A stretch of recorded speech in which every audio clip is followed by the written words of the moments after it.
Oh, Aureus, yes, of course. So Aureus last week, he helped find one of our lost companions, Gavin. He flew over with a sheep in his claws. The sheep was a polymorphed wood elf from our wizard. My druid thought it'd be wise to save the sheep, so he found Gavin, brought him back to the camp, and because of the interactions and the dislike, Aureus has so much of the undeath and the Walking Dead.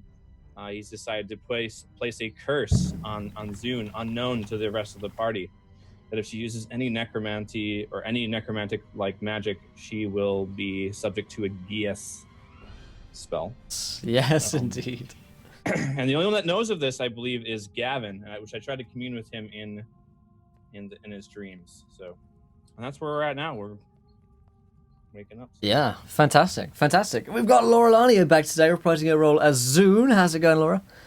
Great, actually, super good. I'm really excited to play the session today because, as Erho said, I have a Gaius spell on me, and we're going to see the difference between separating player knowledge from character knowledge, which is something that I am a huge fucking stickler about. What you know is not what your character knows.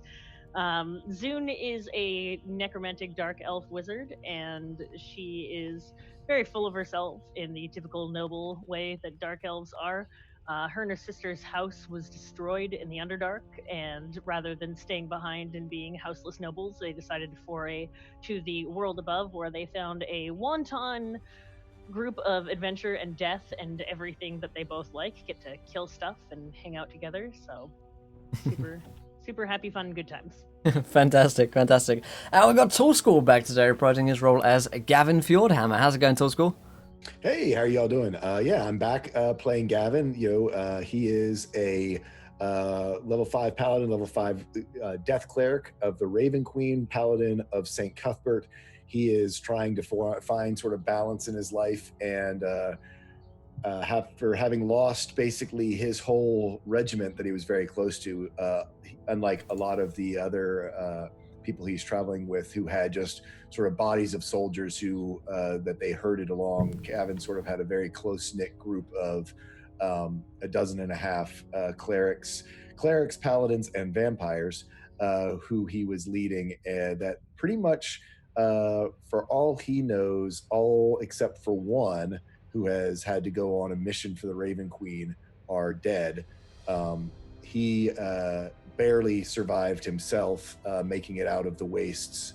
And after hearing from Aureus, he knows that Aureus is going to somehow bind Zune, but I don't think he understands what that entails, because that Gaius is not a cleric or paladin, a spell that he has access to, so I don't think he understands that it has the curse component to it. So it's going to be interesting, because Gavin's biggest thing with St. Cuthbert, who is sort of a god of judgment and zeal, but also the god of common sense, and there's two very specific factions.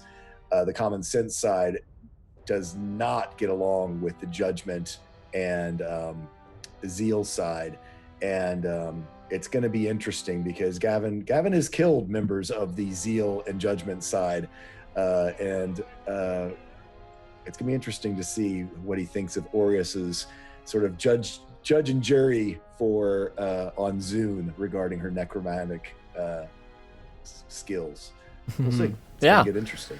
I'm sure it will. And as myself, I will be reprising my role as Gregor Tuscan, who is the most foul-mouthed dwarf. He has a lot of seems like he relates quite well to religious festivals and events, and so a lot of his insults come in the form of similes and metaphors towards those. He's a level 7 fighter and a level 3 warlock who's just trying to get by. The party are going to be traveling over to the Black Mountains, which is where Gregor comes from, so his home people. But unfortunately, everyone has a plague that none of us can cure, so so we're going to deal with that today. So I hand over to Josh. How you doing, Josh? Well, good, sort of. I sort of have possibly broken one of my ribs the other day, so yeah.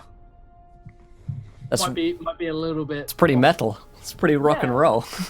It's well, this is this is the thing. It's This is something- real life for me. Yes, this is something between me and you. Like, it's not the first time. Probably won't be the last time. Yeah. We gotta What weigh can I up. You know, do we want to play some D&D, or do we want to be a pussy and go to the doctors? Guys, if you're watching, go to the doctors. If you're watching now. that in any way, it's a terrible way to live your life. But I'm here to play some D&D, and more importantly, suffer with these guys. So, yeah, Fantastic. it's been an emotional. Quick recap of last episode. Gavin has finally reunited the party. There's been a huge war that's been spanning. It's gone back just over 10 years.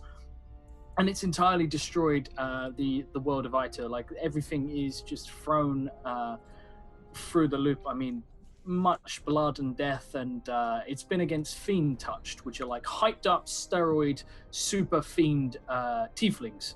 So tieflings in this world are pretty much considered worthless.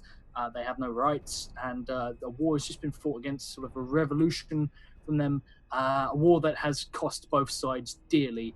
But finally, the war appears to be over. That's what it appears to be for the party. However, they've woken up a couple of days, in fact, quite some time, 6 days after the battle has raged on, to find they've been left behind by their men. So this is it. This is going to be interesting to see how they sort of make their way out of the war-torn battlefield, and what waits for them on the other side of the Black Mountains, which is their first obstacle, and is also the Dwarven Kingdom, as Gregor mentioned. So, That it is. hooks, plugs before. Yeah. Swift hooks and plugs. That's the only way I like to plug things these days. You can find the follows there, my friends. The tweets here. You know how to interact with the show. 20 follows, 20 viewer decisions. You guys get to decide what happens next in the game. Also, if you haven't checked out the Kickstarter, there are only 7 days. There's 1 week left on the Kickstarter, my friends. We're trying to hit that 5k mark, about £141 away from that. 51, that's maths. So if you haven't checked it out yet, go ahead and do so, and you can interact with the show and affect the game by doing so as well. Other than that, though, I will hand back over to Josh. One last note, you can find character sheets and recap here in case you want more in-depth recap and sheets knowledge and stuff like that. But other than that, I'll hand over to our wounded dungeon master, Josh, to lead us onto the long march again today. Yeah, I've not had. I realised the other day I've had nosebleeds. I've had loads of bad luck DMing on here of late. So I'm gonna definitely post haven't bad luck cast a at curse on you. No, it's not happened at all. So you guys have all sort of spent the night sheltering under a broken plate. This plate used to be an elevator of sorts. It'd been attached to the side of the cliff to transport troops down onto the battlefield, and it's now hanging off. One of the supports is broken, so there's this huge ramp that leads up to the cliff face, and up top of the cliff there is what was the command camp, and the last place that the army camped before they moved out for the battle. It's pretty much abandoned. They know that lying out about 50 feet from the edge of their makeshift camp is the dead body of one Clayton, who the party took mercy on in none of the ways. They broke him down and they left him to die on the floor in a salt plain, and they just listened to him die for about 8 hours. So he's finally passed, but whoa! Until Gavin woke up and realized he was alive. Yeah, and I mean, I tried to help him. He just wanted. You did to say, come with us, and he was like, No. Nah, fam. We could pass. possibly heal you in this direction. No, I'd rather. I mean, we kind of got his last words from him, and then you said he passed out.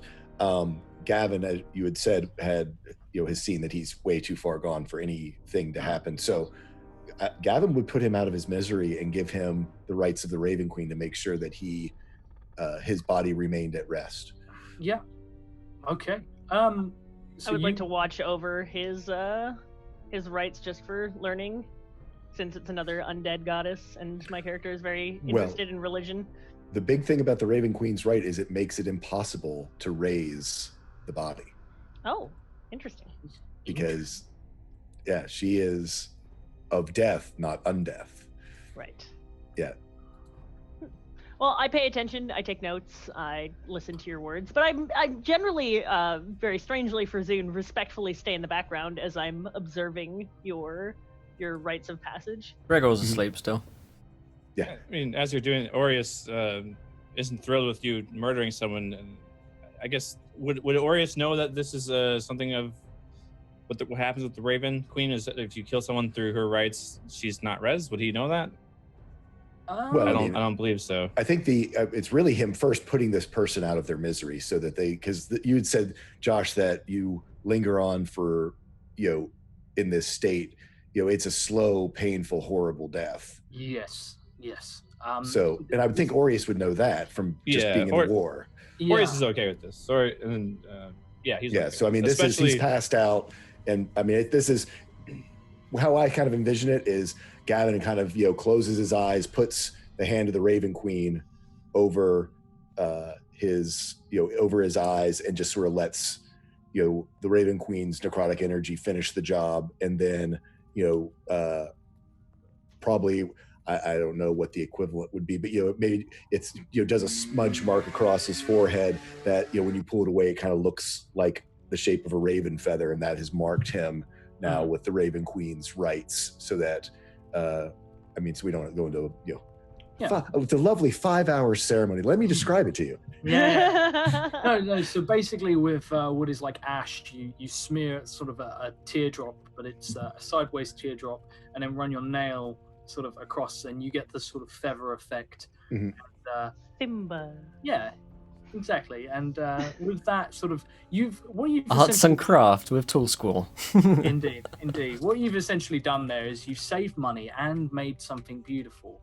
And really, this is something that would pretty be little great. Clouds. The fluffy, pretty little clouds. I'm just going to put a little bush just there. And that's going to be our little happy secret. Little bush, right there. Happy little bush. So after the 5-hour ceremony is concluded, and after the 8th time you guys have sung the same hymn, and everyone's sort of eyeing what would equate to a clock or a watch or something,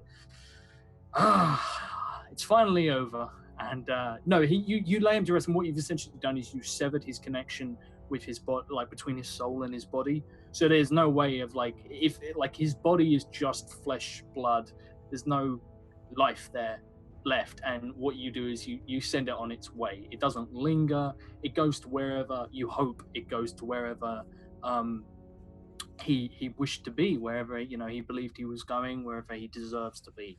So Clayton sort of releases that long breath, and Zoom, you actually sort of almost get that sensation, because you've been around this before and you've seen souls leaving the body before, and you get that sort of, when you reach out towards a dead body that you could reanimate, you feel like there's something there, something like a spark, like kindling, waiting to be struck. There's nothing there for this guy. He is entirely gone. A much better passing than that of dropping a sheep from 100 feet in the air.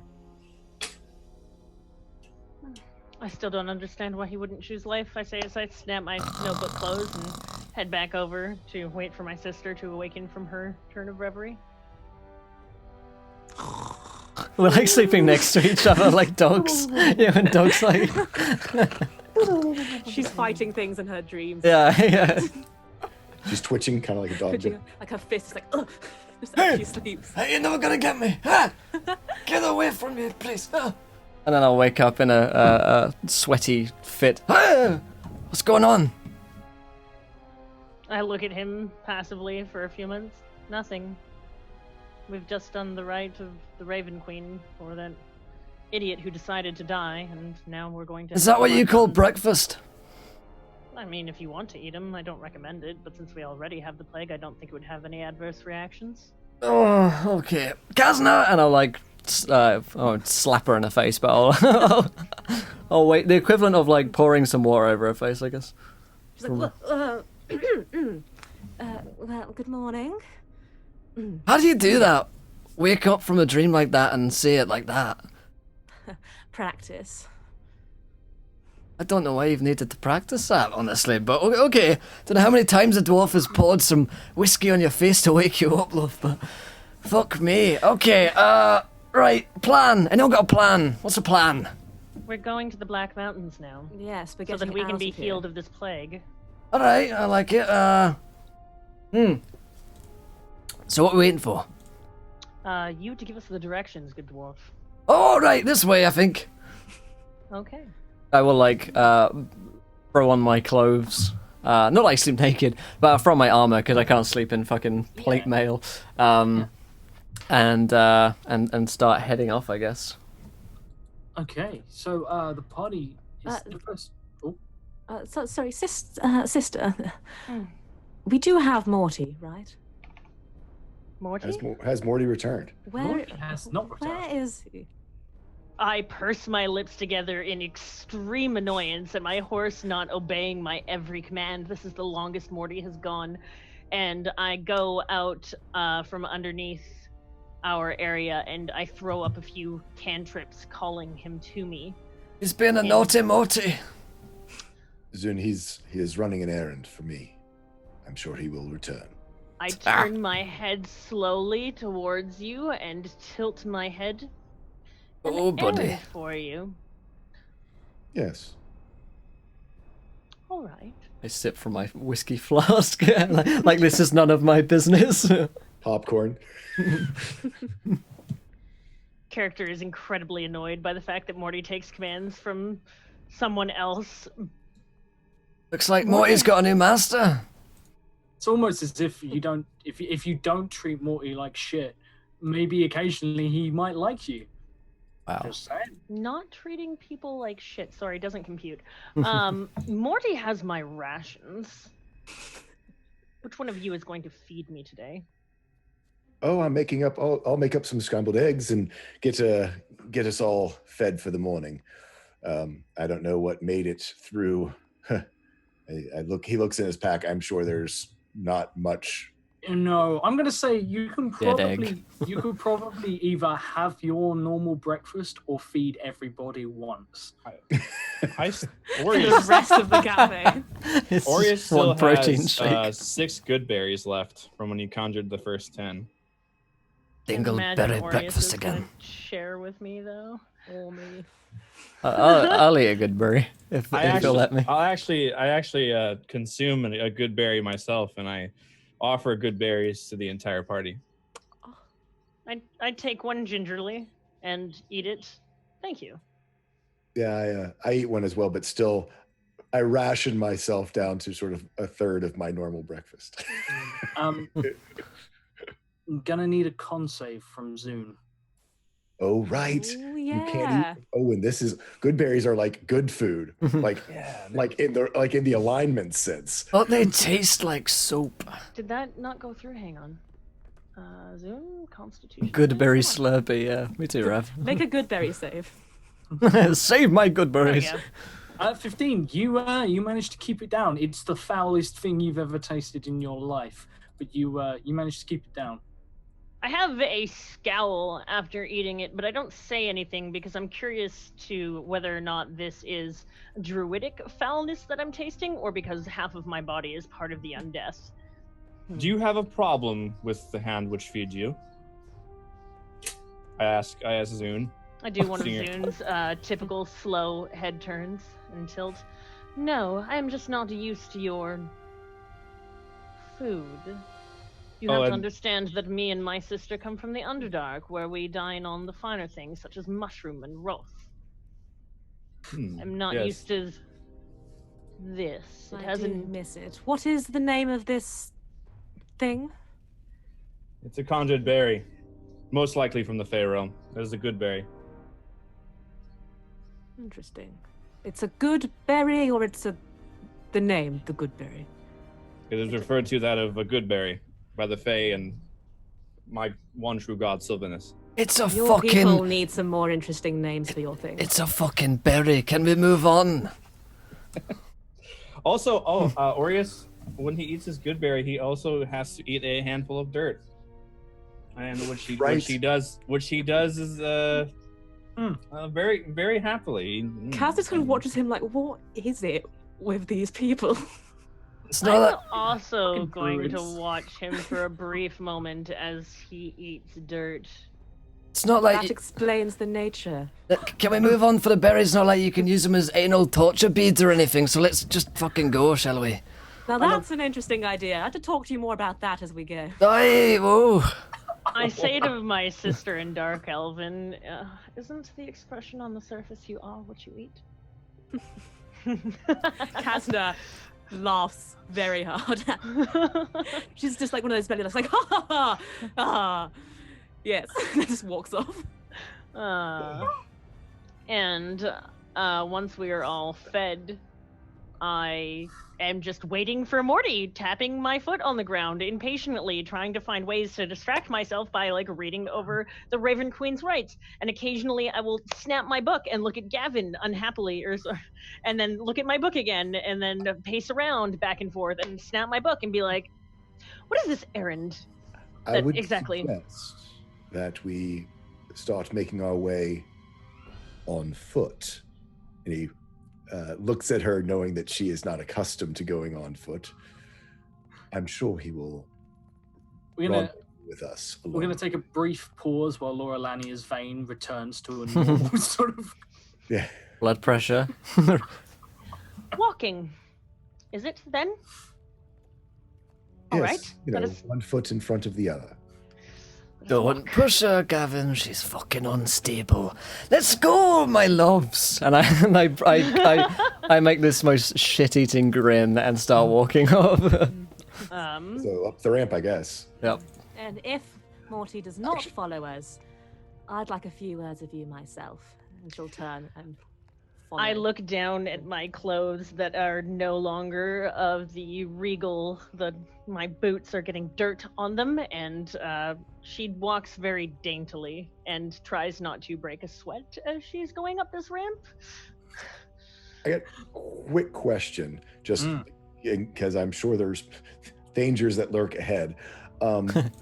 I'll say Gavin took a look at his armor. Is it salvageable? How much work is it going to take to be usable again? Currently, I've got myself in not armor because I know we had to take it off me so I didn't die.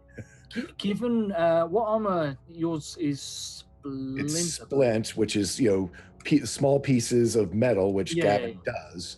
I mean, he's got, and I do have, in my, I've got what I call sort of my blacksmith's pack for repairing stuff, but I know it takes time, and I probably some rolls with smith's tools, which we haven't had time to do. Yeah, no, it's it's salvageable. Your entire armor is salvage, pretty much. I mean, there's definitely, the chest piece is gonna need either you're gonna need a large piece of material to sort of put over to attach stuff to. Like you need the actual sort of foundation of it, right? Sort of the chainmail that's the backing of. Exactly. Yeah, exactly. So, what do I do about my armor class? At the moment, you are technically unarmored. You can carry your shield still. Okay. Gotcha. That's fine. That's all I need to know. Cool.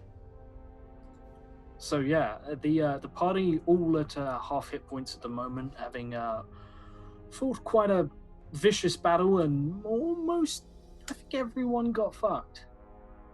Yeah, no, everyone got fucked.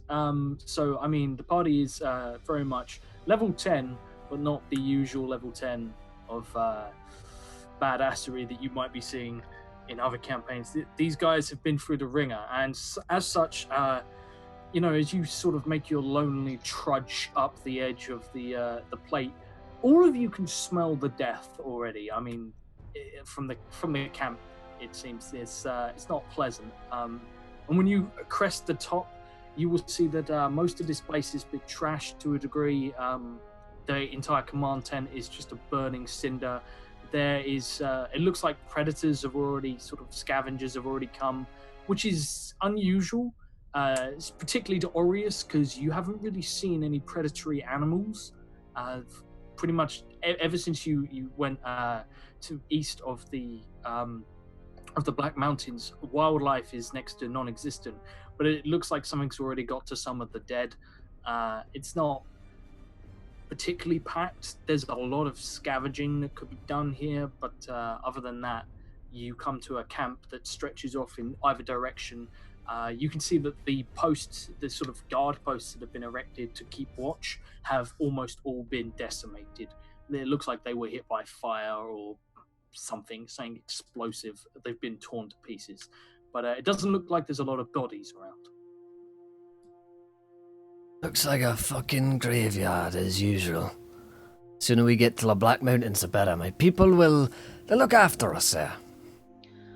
I've just considered the fact that this plague will spread to other animals. It's quite possible that once we get to the Black Mountains that your people will be entirely dead. In fact, this may be spreading across the entire planet as we see it. Hey, well, if they're not dead by the time we get there, we might give it to them.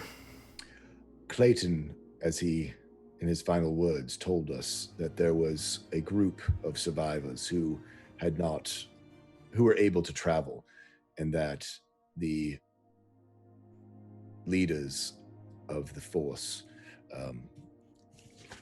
who was my strategy guy?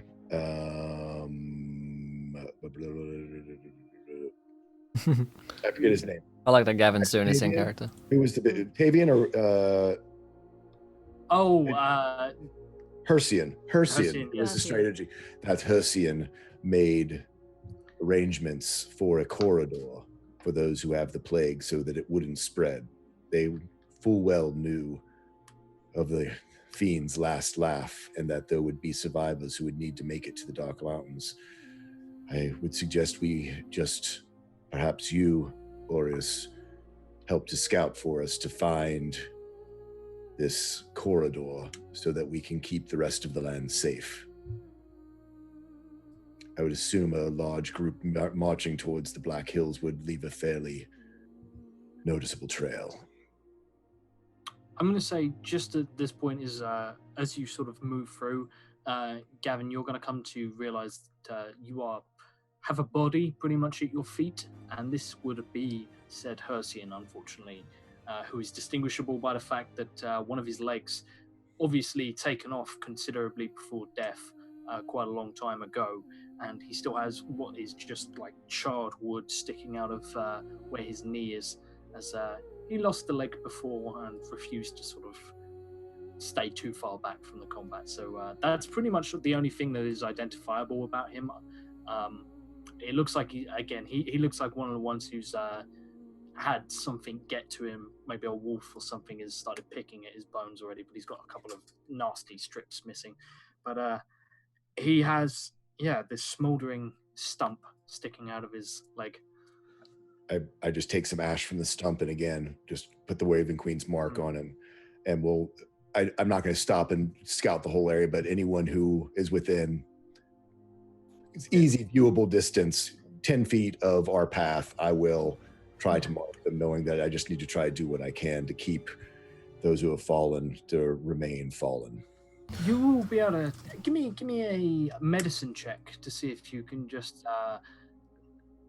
These bodies that are around the command tent look pretty toasted. Okay. That is a viewer decision as well, Josh. Oh damn. Okay. 16 medicine. 16. Okay. Already? So, Shit. Oh yeah. I mean, great. Great. Love you guys. You guys are the best. Everyone dies of the plague. The end. Yeah. So on a 16, you can actually identify some of these bodies. You realize that it would appear Hercian is one of the only commanders of the three that you met who is present amongst them. The other two seem to be noticeably absent, including Bale, who was the guy who was sort of in charge of checking up. He was in charge of keeping stock of, how many supplies you had, and how sort of far the army could march with the supplies that you had. He very much did all the boring stuff behind the scenes. And Tavian Crow, who was the high elf whom the Drow sisters absolutely love. He's my favorite man. Favorite man ever. And neither of them seem to be among them, but the rest seem to be the guards. And you can almost you can tell how they died. They died defending the command tent. It looks to you like while you guys were fighting, they were ambushed, and they went for the commanders to try and sort of cut off the head of the beast, as it were. They have pretty much killed everyone here, all the guards who were left. Hercian looked like he went down with a fight. You'll notice he doesn't have any weapons left on him. Probably been scavenged, but a couple of the Fiend Touched have bolts stuck in them, and he's the only one up there who was carrying a crossbow. So it looks like it's you paint a pretty picture of a pretty desperate last stand, but you've been outmaneuvered, and unfortunately, commanders have died. As this is happening, I'm going to leave it to the viewers to tell me. Along the way, the party is going to encounter. They've got a long trek back to the Black Mountains, just for starters. In A this. long march, if you will. Yeah, indeed. There it is. Every That's- episode, we gotta squeeze in one. Do it once every episode. Yeah. And scene. So, you guys have quite some distance to cover through a barren, arid, salt flat kind of cracked wasteland. Heading back towards a huge mountain range that there's no way around, unfortunately. It's completely impassable other than marching maybe 400 leagues south towards the sea, or equally marching north further than the map goes, and further than charts will go as well. So getting around it is going to be one hell of a chore. Getting through it is significantly easier. There are a couple of dwarven strongholds which you guys know are still there, and certainly you'll have come through at least one of them yourself, with maybe exception to Aureus, who probably flew over the top. So what do they encounter along the way, guys? It could be a problem, could be something nice, could be something horrible. It's going to be something left over from the war, maybe on our side, maybe on the enemy's side. That's the kind of thing. And yeah. Fantastic. So underneath that list, in fact, I'll do the line now. Yeah, my friends. Underneath this line here in chat, what do we encounter along the way? Throw some ideas in the chat. We'll get them into a straw poll. You guys will vote on them. Okay. Can we influence the viewers in any way, shape, or form? I'm paying them all off right now, so yeah. So I see Hersey in there with Gavin, and the generals. Looks like that's the end of that bugger then. Jim. Yes, he looks like he went down fighting, but there is some. Did you mention about that there were fiends feeding on the bodies where you awoke? Hey, there was a little bugger. A wee one. Something has been up here as well. You can see, and he points out where these strips were ripped off of him, apparently. Something has been feeding. Hey, well, What whatever. of the other two that were with him? Hey. I don't see the- Aureus is going to examine the body to see if he can recognize the nature of which was feeding on him. See if he can. Give me either a nature, survival, or medicine check. If we are taking the time to search for things as well, I'm going to search for spell components in the area. Nature for any fallen survival. What was it? wizards. A nature survival or what check? I'm sorry. Or medicine. They'll each give you a different flavor of what's happened. Okay, I'm gonna go with the nature check. On a nature check, 10, whatever it was, you reckon was... It was no bigger than a wolf, probably. Whatever it is seems...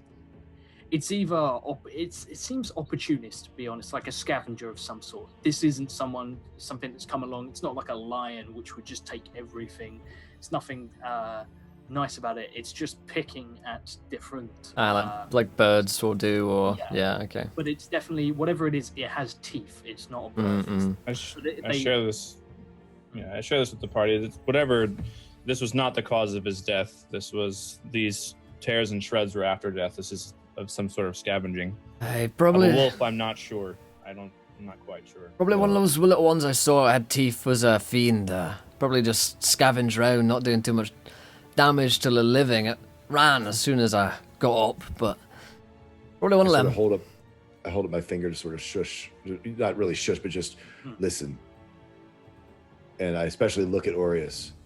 Do we hear any birds, any animals, anything? Nada. There's your question. There's your answer. The living animals knew to flee from the plague. Whatever's doing this is of fiendish or undead origin. That's one key thing. Like even like being the last person to awake in that horrible wasteland of corpses that was the battlefield. Gavin, you'd expect to see even flies and stuff. There's no flies. There's no vultures. There's no maggots or anything like that. It kills everything. It's really quite effective, this plague. Right. So, pretty much what we expected then. Everyone's fucked. Including us. But the dead are dead, and we're still fucking alive. Went a little bit Irish, yeah. We're still fucking alive, so, I say we just make some fucking progress. Is there anything else we need here? And I'm then- just Doubt it. looking around for spell components while you guys. Anytime you guys stop, I'm just searching the area. Herb spell components, anything like that. Give me an investigation check. Praise curiosity. Yeah. Oh yeah, I've Mm. found everything. Yep. Along the way, I mean, you're finding that actually you're having to sort of that berry did nothing for you. So along the way, you were searching for people, but you were just really struggling not to. Is that very good Got for like you? cold sweats kind of thing going Yeah. on, and like okay, just like I'm fine, Yeah. I'm fine. You're on a diet searching through a cake store Yeah. for broccoli. I If we refuse to got eat. out, it's possible others did as well. If the other two were not with our dead friend here, I Well- wonder if they escaped. Clayton said as much. There's a group of survivors that's preceded us. It's just Aye. we've been. If I remember correctly, I don't know that it's been 6 days. I think only Zune knows it's been 6 days. No, it was. I thought Yeah, she said was he. I think he said it to Zune, and I'm not sure if Zune has told us that it's been 6 days.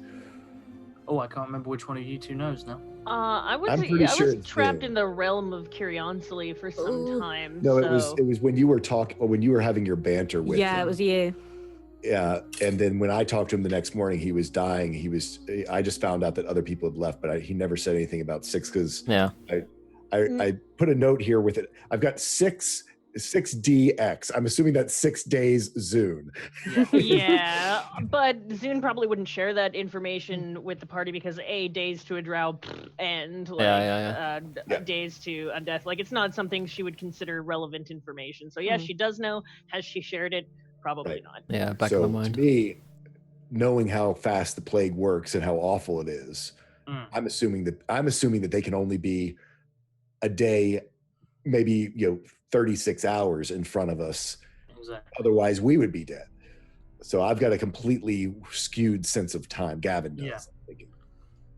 Right, okay. So, like Gavin's saying, they can't be that far ahead of us. So if they are alive, then we should look for tracks or, I don't know, just hope to bump into them, I guess. Well, I would hope that we could travel faster than a group of,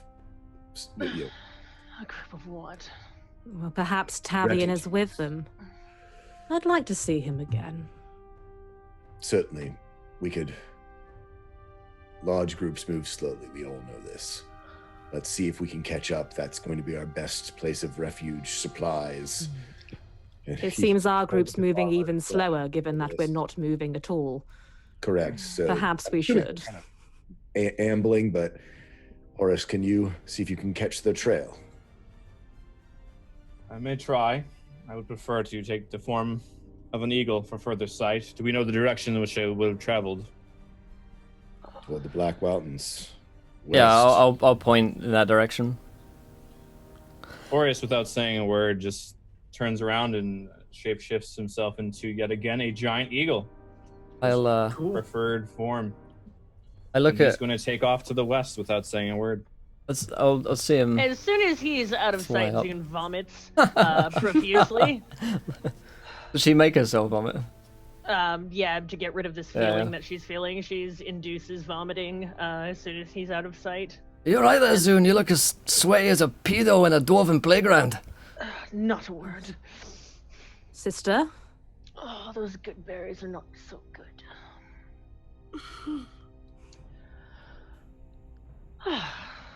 Okay, let's Josh. Cass is going to turn to Zune in Dark Elven back. Are you all right? In Dark Elven, there's a condition that's been given since this magical change seems to be all over us. I can only consume undead flesh. If you tell anyone, I'll cut out your tongue. Very well.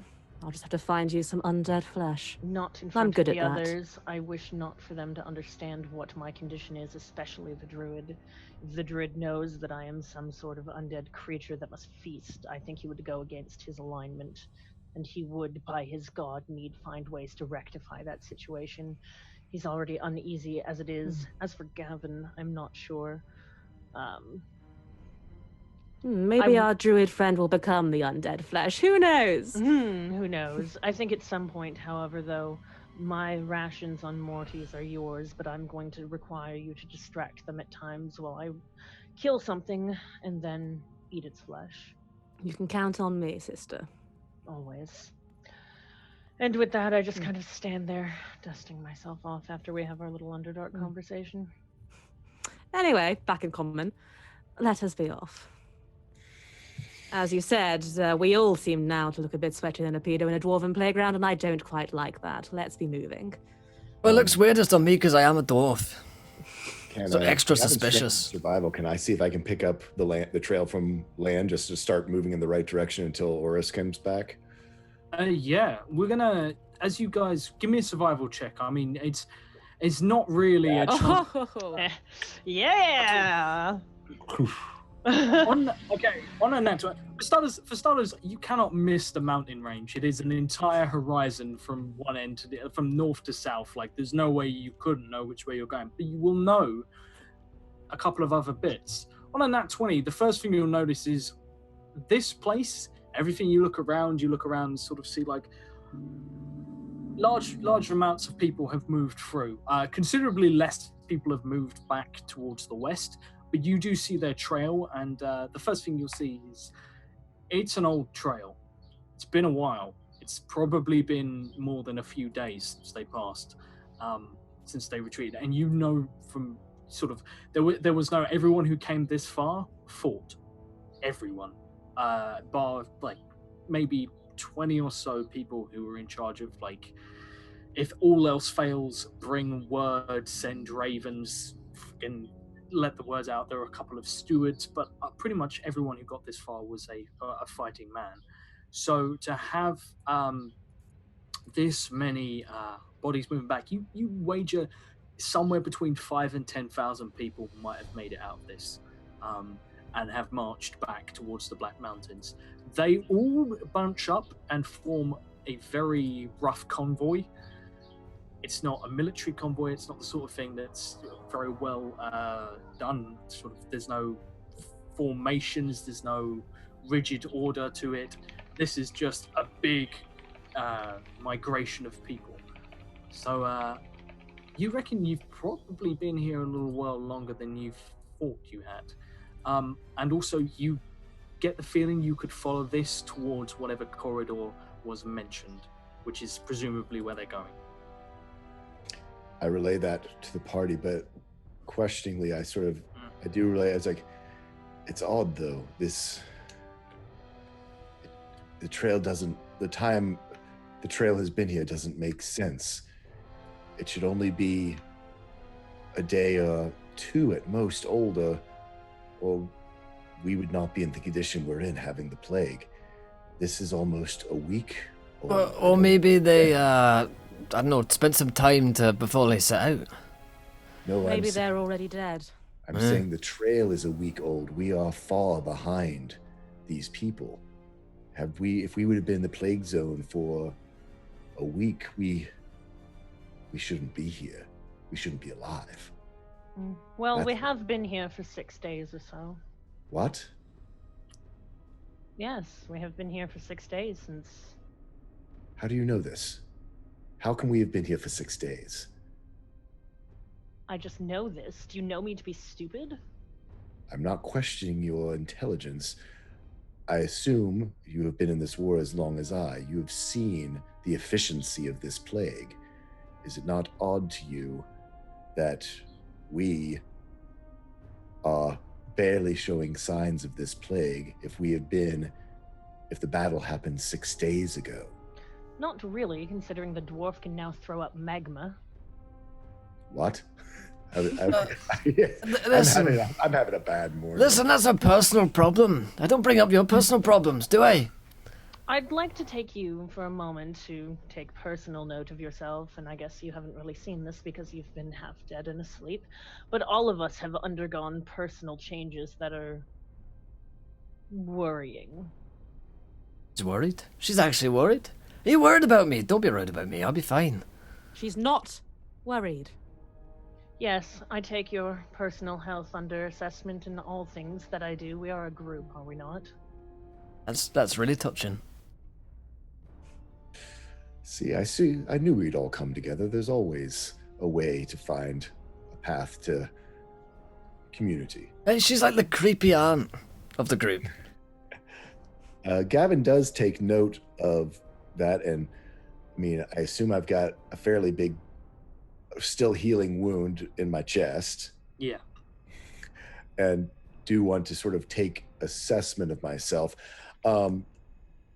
I was passed out, and it's been because I know one of my last thoughts yesterday was, knowing the company I keep, first thing I do is I check my pulse, whether I have one. Yeah, you have a pulse. Your pulse is. I gotta do the teeth and pulse check. Yeah. I know who I hang with. Yeah. And Check your privilege, then your pulse. yeah. Oh, perhaps you haven't noticed this. And I walk up to Gavin, and if he's wearing a shirt, I lift it up for him and point to his ring of feathers that's embedded in his chest. Hello. Yeah. Because he hasn't done a I thought self-assessment yet. I thought you said that it No, came no, off with the armor. That's come off with the armor. Oh, but okay. His wound is, I mean, I'm presuming you've dressed because otherwise could potentially be a bleeding openly. Yeah, I'll still point out the wound regardless because I realize you know that it's when not you wake awful. up, you don't really realize like what's wrong with you unless you do a check. This is in relation to your armor, which has a circle with the feathers of your Raven Queen. Have you been feeling yourself lately? No, like I said, I mean, I certainly have felt. I kind of look down and I go, it was a grievous wound. I saw it before I passed out.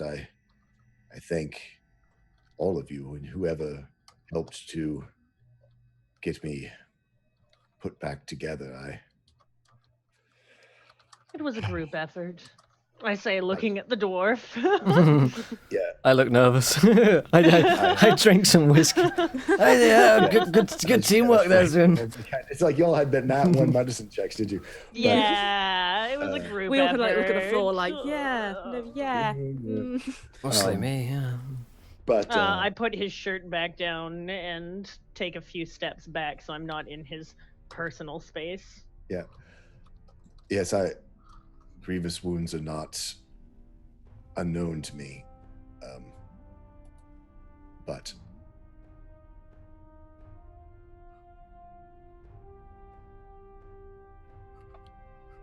Did he die? No.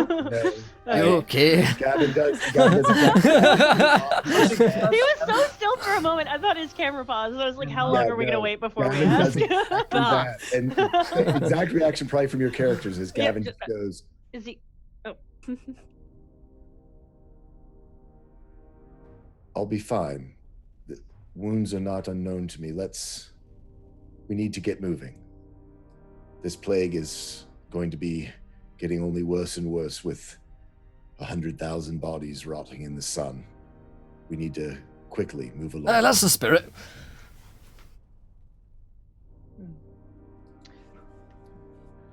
Okay, well, Gavin's being weird, so I'm gonna just start talking, and then I'm gonna start walking, following like Aureus in the sky. I start following this giant trail of humanity.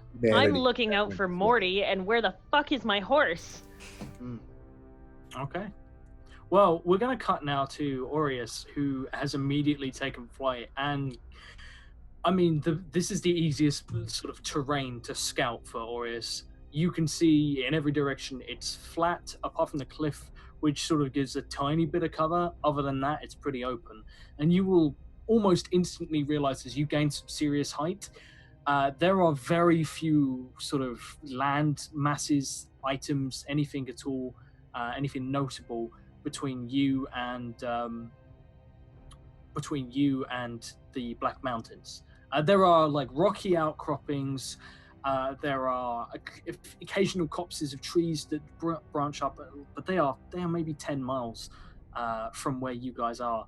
You don't see a large body of people. You would be able to see a large body of people.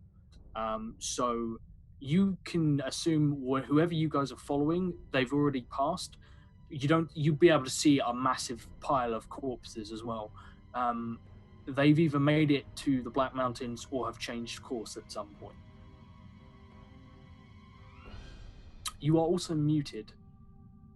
You notice as you fly. You notice as I try to communicate. No one can hear me up there. Too far away. Yeah. Seeing this, that there's no discernible sign. Like I can see that there is signs of travel below. Does it suddenly stop somewhere? Yeah. Or does it continue to go in one direction and then does it change?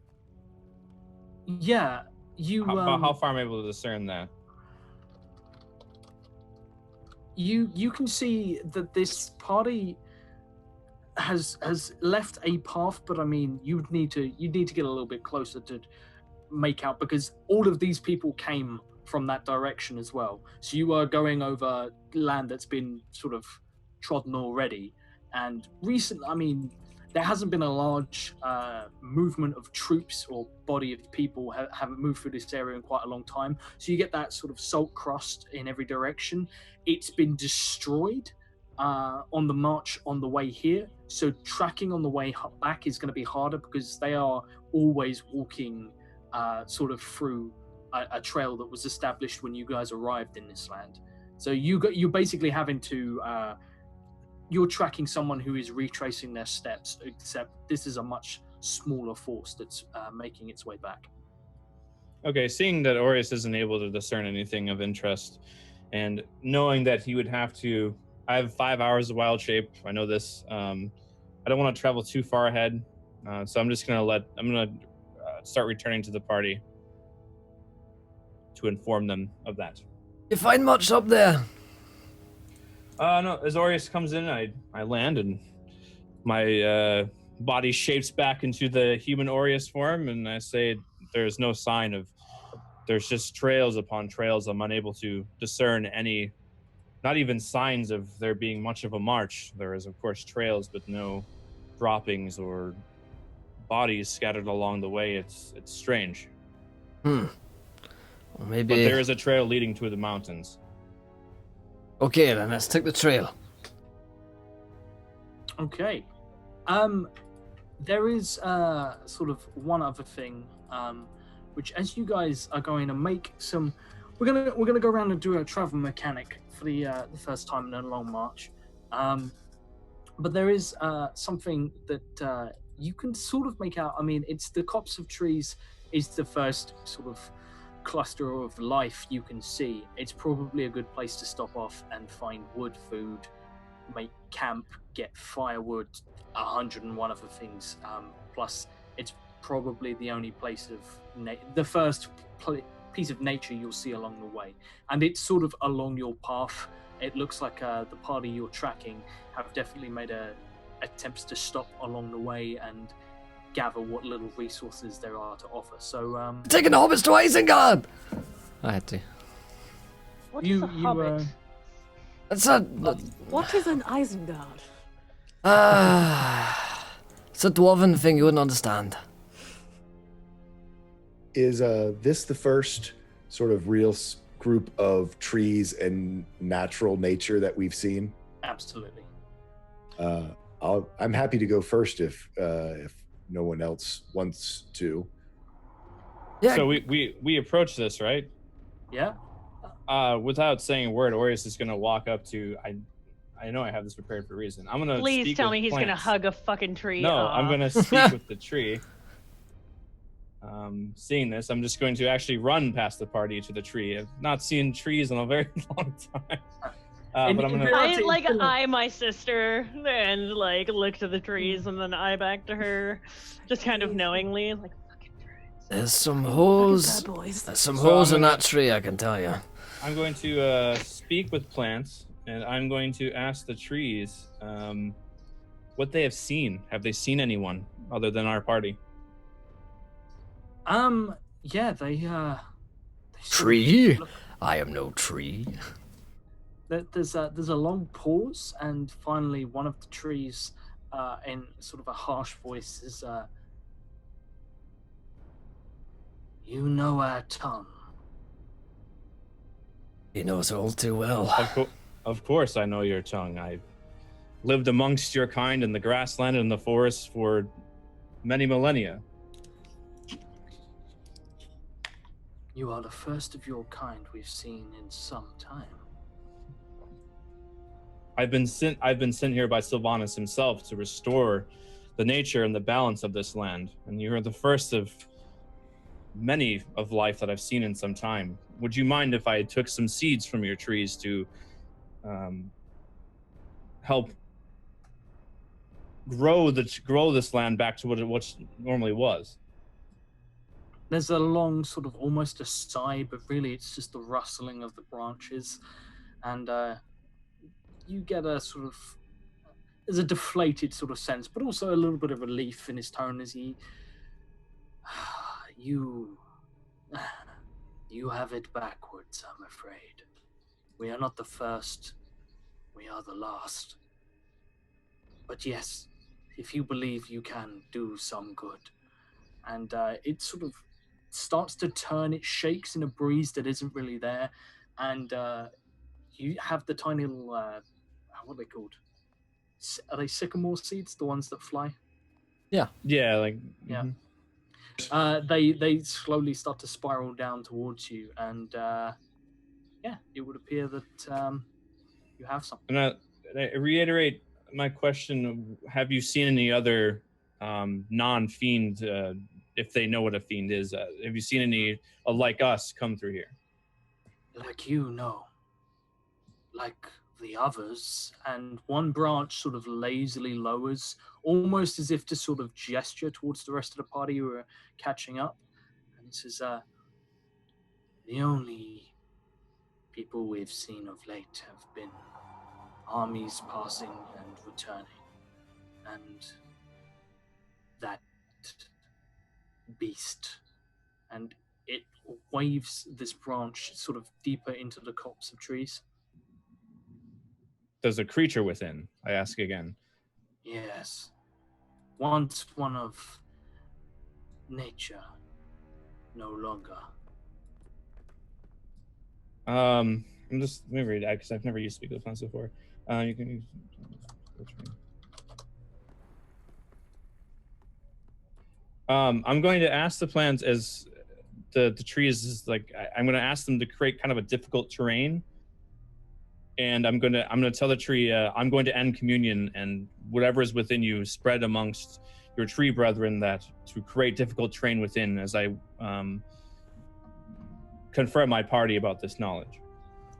There's a long sort of rustle again, and then you hear the creaking of wood, and this tree itself like seems to almost list slightly, and it sways from side to side, but the whole trunk moves, and this trunk is maybe about 4 foot across. It's an old tree, and the roots start to tear from the ground and then sort of re-sow themselves in and spread, and you see as its roots create like this obstacle course of trip hazards and other terrible sort of stuff, and from it you see like spikes growing up as the forest begins to prepare Spike its growth. yeah, indeed. It's not particularly pleasant, and all of them sort of move inwards towards the center, blotting out light in the center, making it a dark and foreboding sort of place. And just at that point, sort of the rest of the party will catch up with our very quick druid. Okay, yeah, and then I thank the tree for its aid, and I'm going to turn to the party. Do we notice that the sort of once pleasant copse of trees is now dark and foreboding and hostile? You see like it almost becomes shrouded within, or you see the branches on the top of the trees. Whatever just happened, it wasn't normal. Right. Like wind has hit them, but it's all of the wind has hit them all from the outside and pushed all of their branches inwards. and in there it's now almost like a thick brush trying to pierce through. Yeah. What's going on here then? What have you done? I've communed with the trees here. They've told me that there's a beast within, and they've not seen many humanoids within the past few days. I believe there's something of grave danger within. I've asked the plants to create... Horus, it's Morty. Morty. The undead creature. Yes. This tree spoke of it as an aberration, some beast. Well, Sounds like Morty. I am Yes. sure to the trees, his existence is foreign to them. And surely to me that it is too foreign, and it will remain there. If you What? wish to retrieve it, you will have to go within. I But go I into wish the no- forest immediately. I go immediately after her. Listen, all I know For is... God's sake, bird boy. All I know I- is when I I've also described feel Kazner in the so- past, I've used the word freak and aberration 7 times in one sentence. It's true, I was right there next to him. I'm still walking. By She's the a way. freak. And an aberration. Oh, I did looked- that good berry give me no? Because I vomited, it probably wouldn't have given me any health back. Yeah, okay. You don't get any help. Literally fucking gross. Okay, I'm walking. I'm not afraid of a bunch of fucking trees. So I'm with her. Is it a spike growth that the trees created? You are about to find out as okay. Because guys- 5 foot of travel through spike growth hurts. Yeah, well, she just thinks trees, whatever. roll me some perception checks as it's quite difficult to navigate through this. Specifically, Could I difficult. roll one as well? Curiously? Yeah, absolutely. If you're Okay. following, I or did not just do I don't know. Well, I want to do it as an observer standpoint. If my character's able to discern whether or not. I look to Oros and go, you realize the mission that he was on for me was to return Gwendolyn, one of your kind, a fellow druid, back to the trees so that she could find rest. The druids of these lands are so far torn from Sylvanus, and they are no concern for me. Whether or not the druid has lived or died is not of my concern. He chose to take part in this war. Under what circumstances, I am unsure. I am here to restore nature, not to return the lives or to guard the lives of my lost brethren. You poor blind fool. And I cast Sanctuary on myself and walk into the forest. There's like Gregor just at the edge of the forest, like looking back at Aureus, looking back at Lafreel. Fucking hell, how did it come to this? Alright, lad, here's what's gonna happen. I know you're on your big crusade for the trees. I know it's fucking lovely. I fucking love that you love trees. I fucking do. I think that you love trees is the fucking greatest thing since sliced bread. And we haven't even invented sliced bread yet. It's the best thing since ale has been invented. But here's the thing. We got a fucking war to lose. And we're gonna lose it a lot quicker unless we get through that forest and get to the fucking horse. Because even all those 2 freaky bitches, they're fucking crazy. They kill people like I've seen no one kill anyone else. And right now what we need is people to kill people. So, it would be really fucking grand if you could just make the trees fuck off for a minute. Just so we could go get the horse, come out, and then fuck off ourselves. Do you think you could do that for me? You're certain that this is the horse within there? At this point, mate, our lives are on the line anyway. We got a fucking plague. We're gonna die from it anyway. Whether or not it's fucking mortar, it's another fucking aberration, it doesn't matter. What matters is, quite frankly, my blood pressure, which is going up considerably every fucking second I spend with you lot. Don't make her laugh too hard. It's gross. Oh my god, I can see him. Oh, killed the I'm DM. sorry, Josh. I gotta admit, that's like the best thing that's like the best speech I've heard in so long. Oh, that was so good. So what do you say, Elf? I look to the dwarf and I say, the business of this horse, which is of the undeath, is none of my concern. And I turn and I just walk away. Fucking hell. From inside, from while she's walking, Kazza just says, Gregor, come on. Was with Aureus able through his perception to see that this is what's going on here with the growth?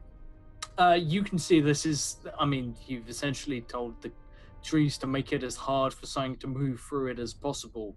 They have definitely done that. These are trees that have. These are the last trees that are in this land. They did not get this far by being pushovers. Okay, Aureus definitely is going to side with the trees. Aureus is going to say the trees, I've instructed the trees to protect themselves as much as they possibly can from the beast within and anyone that would choose to enter. Do so at your own peril. The ground will harm you as you walk. Right. And I say that to the whole party as I walk away. Time to stick a fucking spiky twig up my ass. Right, come on, I'm coming, and I'll follow them reluctantly. Everyone going in, give me a. First of all, Louise, give me a dex save. I will do so imminently. There it is. You will take 17 halved piercing damage as you essentially realize that there is just layer upon layer of brambles and just they're not even thorns, they're just jagged edges of roots and torn bark that is making a literal wall to impede your path. And the wall is sort of like, it's not solid. It's like it's not the sort of thing. It's the kind of thing a machete would be of great benefit right now. A great sword, very much not so. It's hard to maneuver through. It's almost like walking through spider webs that cut you. Yeah. Which I bet the drow love. That's like spider webs Yeah, that cut. I'm in my element. This is great. So you guys, Zune, you get to a point where you realize if you push any further, it's probably going to start to hurt.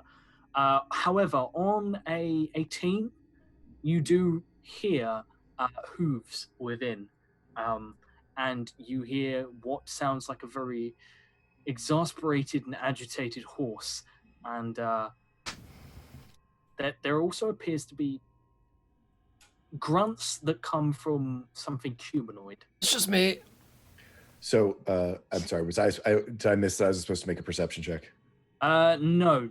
The others Okay. went in sort of first. So, Yeah, they did, because I wanted to talk with him for a second first. Okay. So Zoom, you're confronted with this. Are you showing something on the screen? Okay. I listen and I hear the grunts, and he said that Morty was going on a task for him, but he didn't say what, and I didn't hear that whole banter about the whole druid.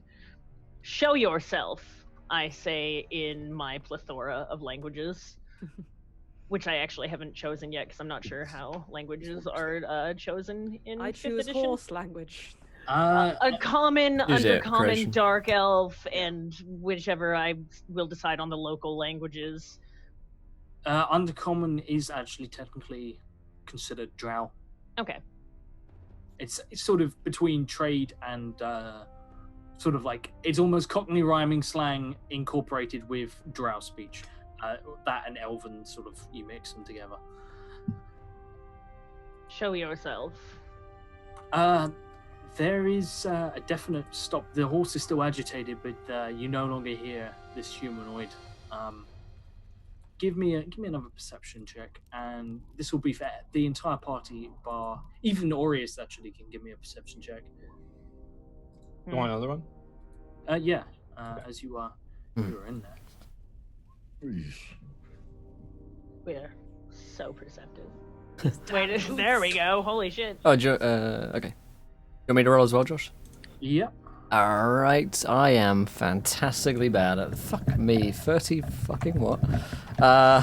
Yeah, holy shit, dude. 30 I fucking got a what? 14 bonus on perception. Yeah, that's what I'm wondering too. Observant. I have 20 Oh, wisdom. yeah, Observant. So Okay. basically, Never mind. and it's one of my Good job. proficiencies, so I get double on it. So Yeah, nope, sorry. I wasn't thinking, I forgot about observant. yeah, it seems unnaturally high, but trust me, I knew someone would ask, so I had it prepared. So Oh, yeah, no. I mean, No, it is unnaturally I high also because forget- you're I also forget observant. double Yes. Yeah. Who knew? Paying attention to stuff. So, Aureus, you actually hear that there is something else in there. You hear the horse, but you hear there is something else in there. The rest of the party, you know there's something else in here, or at the very least Zune and Kazna have probably picked up on it, having sort of, you would have heard what sounds like something in pain. But other than that, you have no idea what, where, when, how many, all that jazz. So I hear there's the beast in there that the plants told me about. Mm. And then I hear something else Yeah, definitely. the plants did not tell me about. And, oh, geez, Aureus is going to yell again. There's something in there besides the beast. Yeah, I'm not sure what it was. It's fucking us, mate, not you. Does Gavin hear him yell that out? Yeah, you'll hear this. At that point, then Gavin will say, because he was thinking Gwendolyn, didn't know whether Gwendolyn was going to live or not. So he calls out for Gwendolyn. Is Morty within 30 feet of me, do I think? You probably guess, yeah, it's not particularly deep in here. Also, just a question. This is totally up to you. This is going to be a DM call. I cast Sanctuary on myself, which means any creature who's trying to impede my path or cause me harm has to make a wisdom saving throw to do so or pull away. I don't know whether the trees count as that, intentionally trying to impede our path. Unfortunately count as plants. Creatures are different. Oh, okay. That works too. So Aureus sees everybody going into this plant growth. Yeah. Right? And Aureus is just, he can't believe this. He says, everyone leave, I will investigate for you. I ignore him and I cast Misty Step. Yeah, I'll be fucking late for that, mate. And I'll join the group at this point. So Misty Step is not a necromantic spell, just FYI. It isn't, I know. So you, I have a list of your spells in front of me. Oh, yeah, I wonder why. Can't imagine why. Yes. So there Aureus just shakes his head. A swirl of... Just describe what it looks like as Zune sort of suddenly isn't there anymore. Kind of like a black fog, if you will. Sounds like necromancy takes some damage. No! Kind of like a black fog, just dark and foreboding, as is Zune's style for everything. Maybe with like some black glitter in it because she's fancy. Fancy dark fog, and then recoalescing kind of in like a shape upwards to be even more monstrous. Cool. So you appear there, sort of rematerializing in a circle. This circle is kind of like a prison, almost like a cage. None of it is made of any man-made material. It's all made of plant material, of wood, of roots and vines. It's essentially a prison for Morty, who has been trapped here. There's no way he can sort of get around. He's just too damn big to make his way through this. Can I attempt to counterspell this? You can in just a second. Give me... Okay. What was your last perception roll? It was fairly low. It was a 10. What's your passive perception? My passive perception for Zune is probably not much. 11. Okay, in which case... Can I nix that and do an Arcana first to see if my counterspell would even affect it? You can give me an Arcana check. Okay.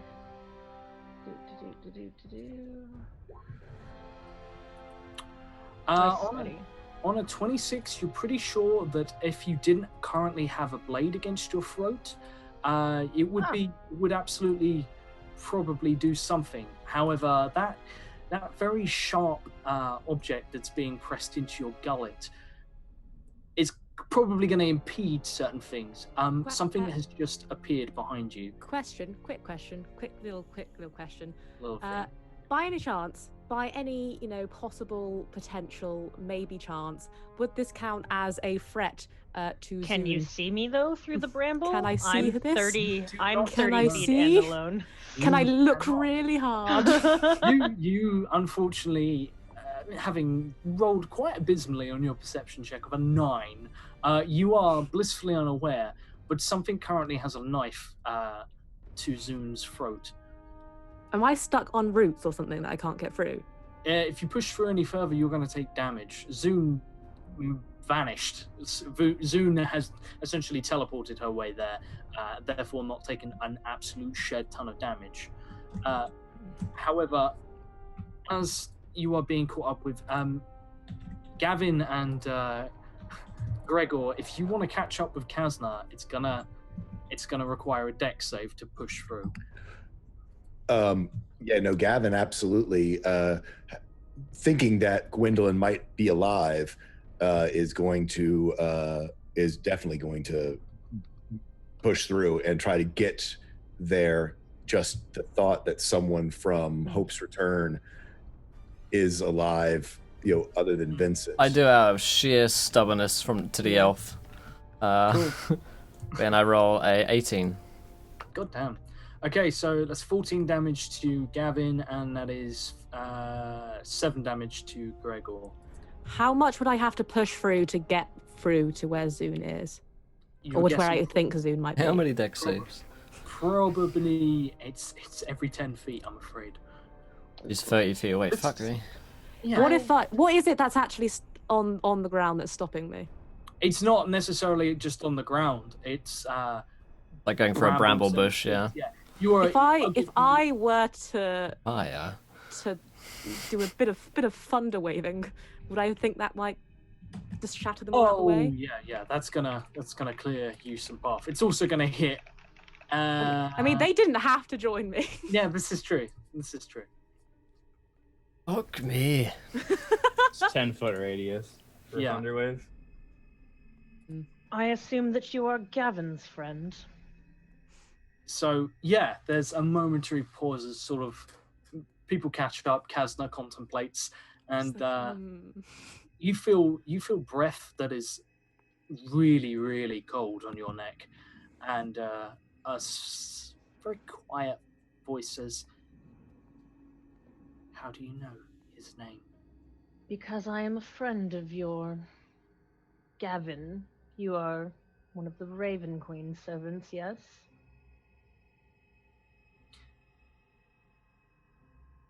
You're the one who had a horse. That is correct. You've been brought here by Morty, my creature.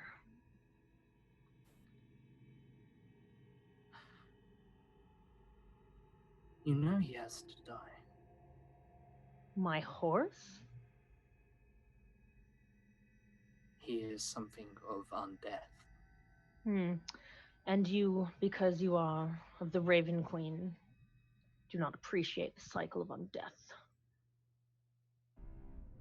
I would pose to... You are an undead druid. Yes. Then you yourself would have to die by your own reasoning.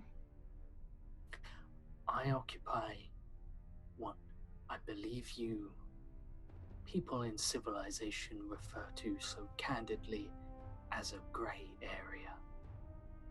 And so do Morty and I exist in a grey area. Taste my blood.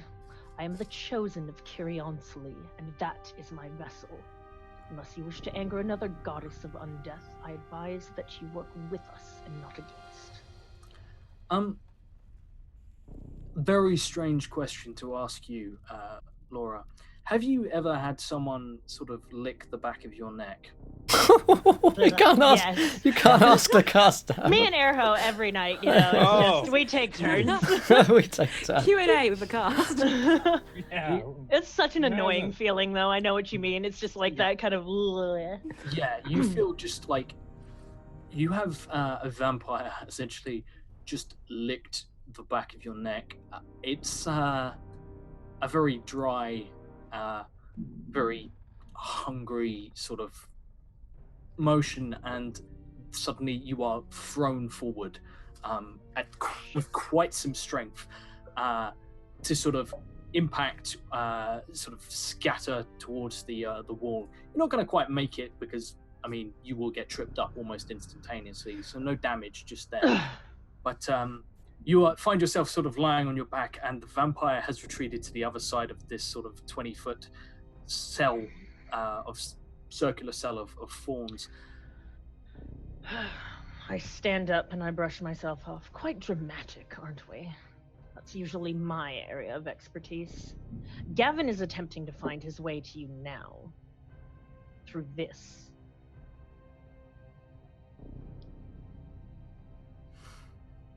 She looks like she's pondering something, and she is staring between you and Morty. Morty's between the two of you, and immediately sort of comes over to you.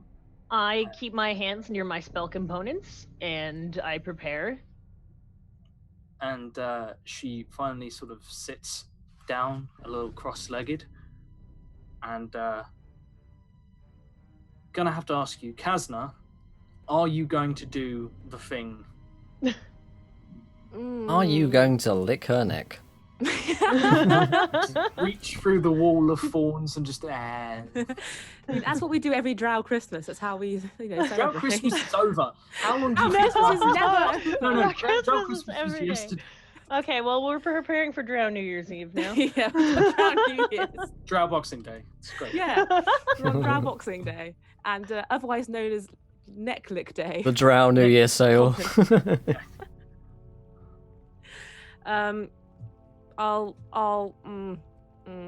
You can hear your sister now is speaking with someone. It's a little muffled. There's a lot of dense foliage between you and her, and you know where she is. Like, you could walk straight towards her. It's just gonna hurt like hell. Could I, if I roll another perception, could I try and make out what she's saying to see if she's in any trouble? You can straight up hear her. Roll me an insight check though. I will. Hang on, where's my thing? Ooh. Word, there it is. Dead druid. Oh. On a boy, nat boy, 20. it's gonna love That's it. How's that sound? She sounds incredibly Back pissed in off. it. I Thunderwave. And okay, I say, like, I turn to, who is it with me? It's Gregor and Gavin that are with me. Yeah. You're probably a tad bit ahead of us, but I don't know. You tell me. you've caught up. If she'd gone any further, she'd be bleeding profusely. Gotcha. You might want to brace yourselves, but I have to do this. And she's going to turn. Not and... again. Thunderwave. Thunderwave. Actually, can't you designate who it doesn't hit? Or no, that's I There don't is. know if You Thunderwave can knows. spend Yeah, not this sorcery one, points. the other Yeah. one. So on, give me a con save, Yep. Gavin, and Oh, my constitution. 9. 16. okay, Woohoo, 16. you're gonna take you'll take 2 damage.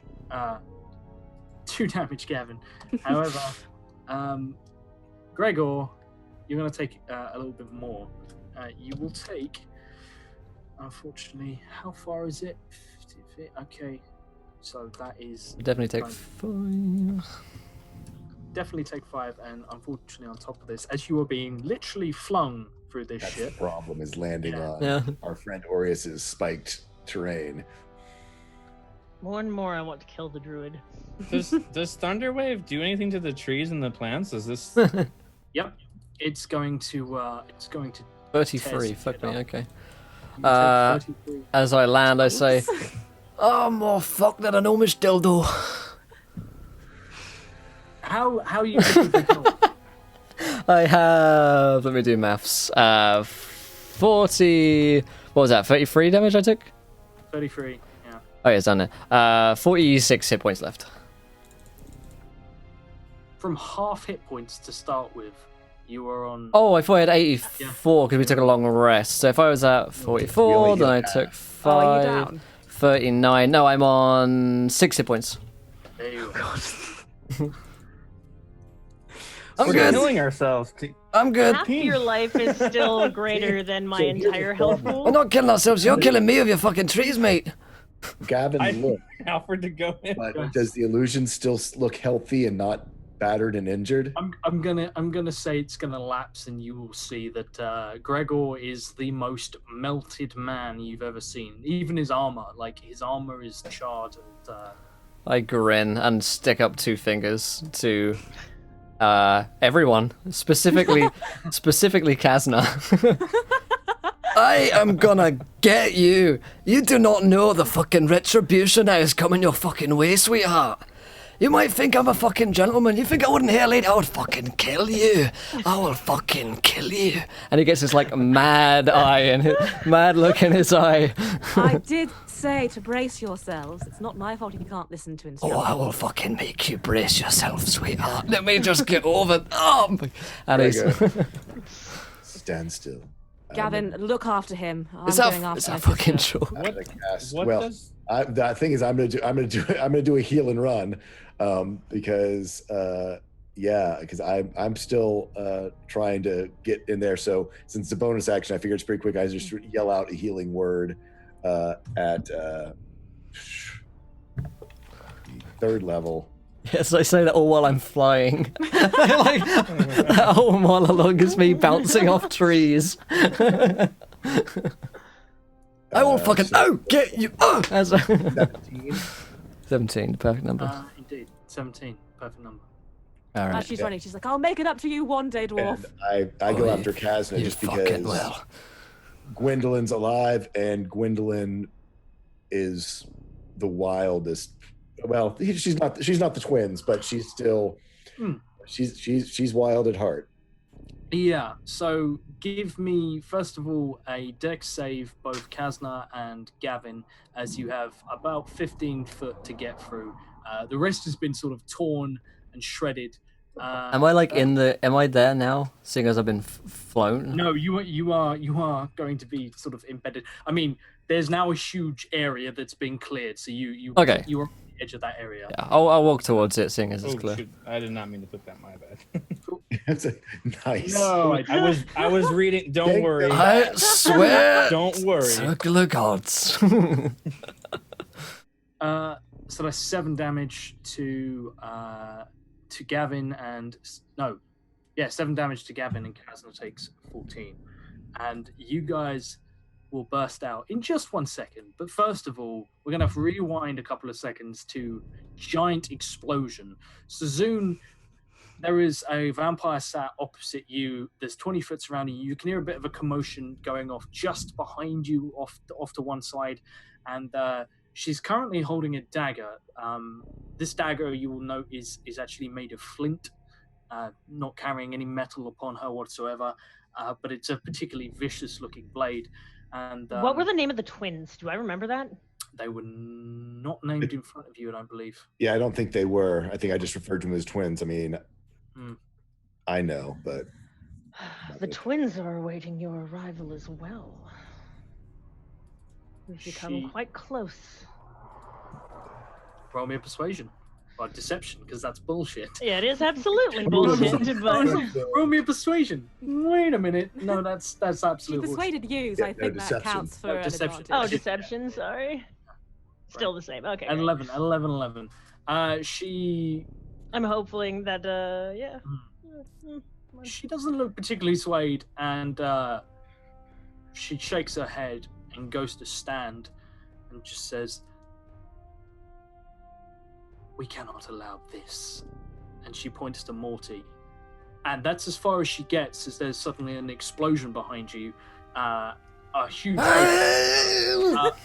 Aureus, from the outside, you almost feel sort of like the aftershock wash through you. It sort of buffets your clothing. And there's like a crackling of light from within as thunder strikes. There's been a small explosion in your new friends. I want to land on my head in the square. I hold up my hand toward my sister in the face-planted dwarf, and I say, "Before you make your final decision, I pose unto you this, then. If your lady and you and the cycle of death is so unnatural, then would not go against your very goddess's existence? Would you not have to destroy her as well?" She, am I there yet? Yeah, I'm going to say you guys have sort of arrived at this particular moment. And remember that Morty saved your life.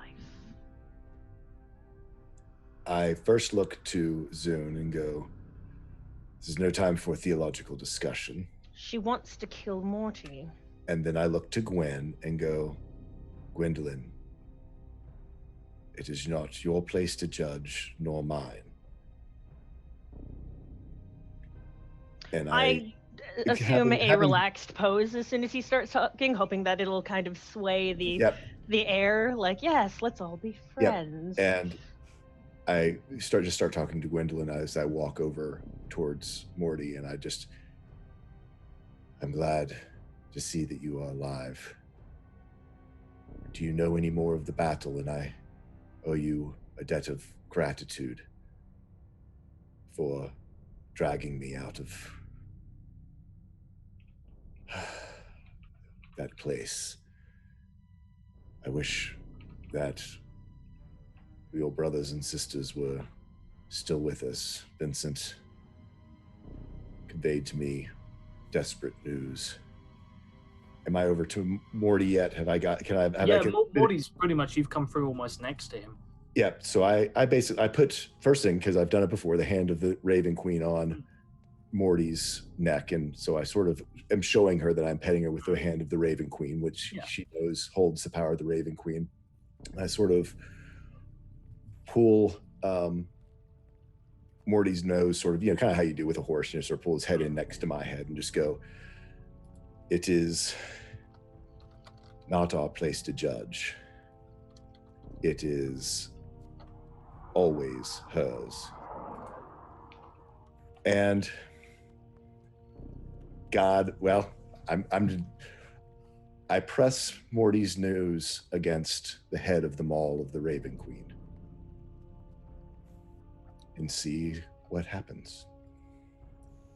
I'm eyeing you while trying to appear relaxed at the same time.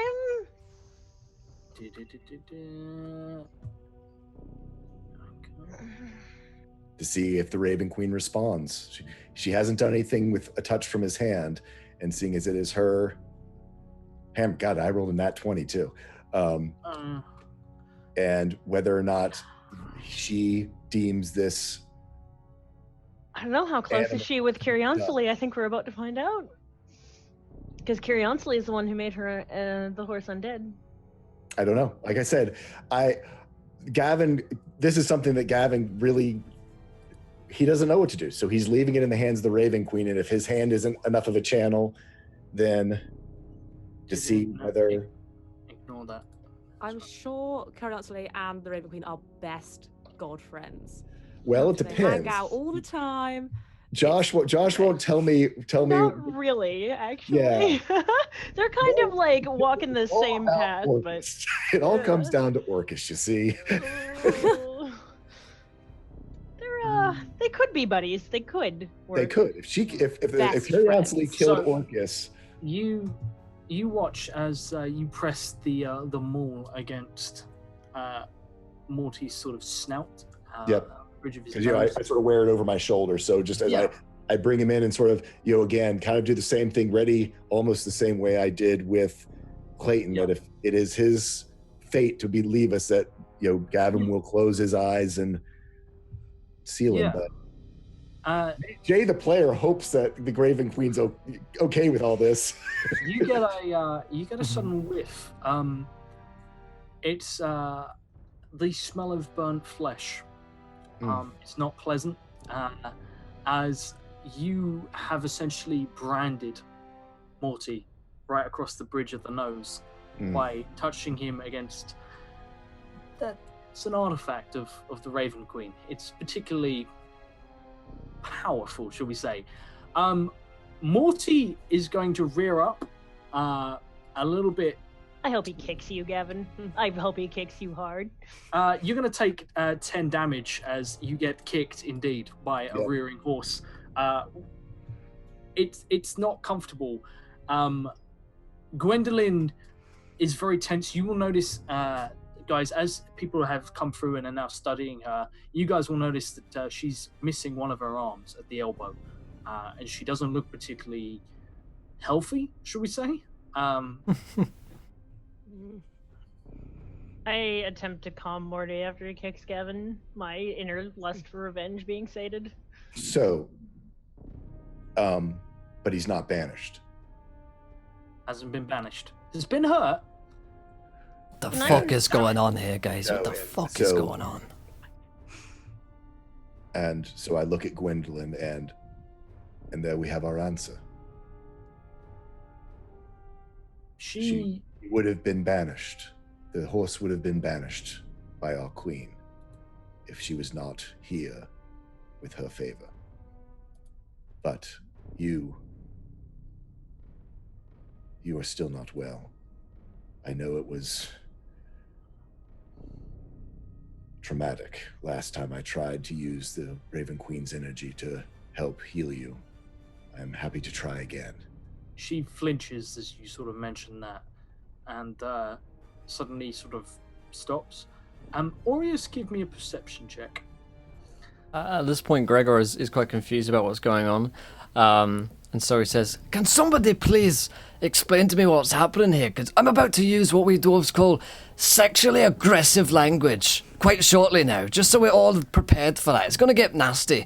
So what is happening?" And I do a little smile. Just making peace, my friend. Aureus, you see something. It's sort of just, I mean, you're standing on the outside, probably a little bit tense and a little bit bored, to be honest. They're doing something in there. They're making noise. The trees seem to be reacting to it, not in a bad way necessarily. They're just moving and shifting. And you become aware that there are slight vibrations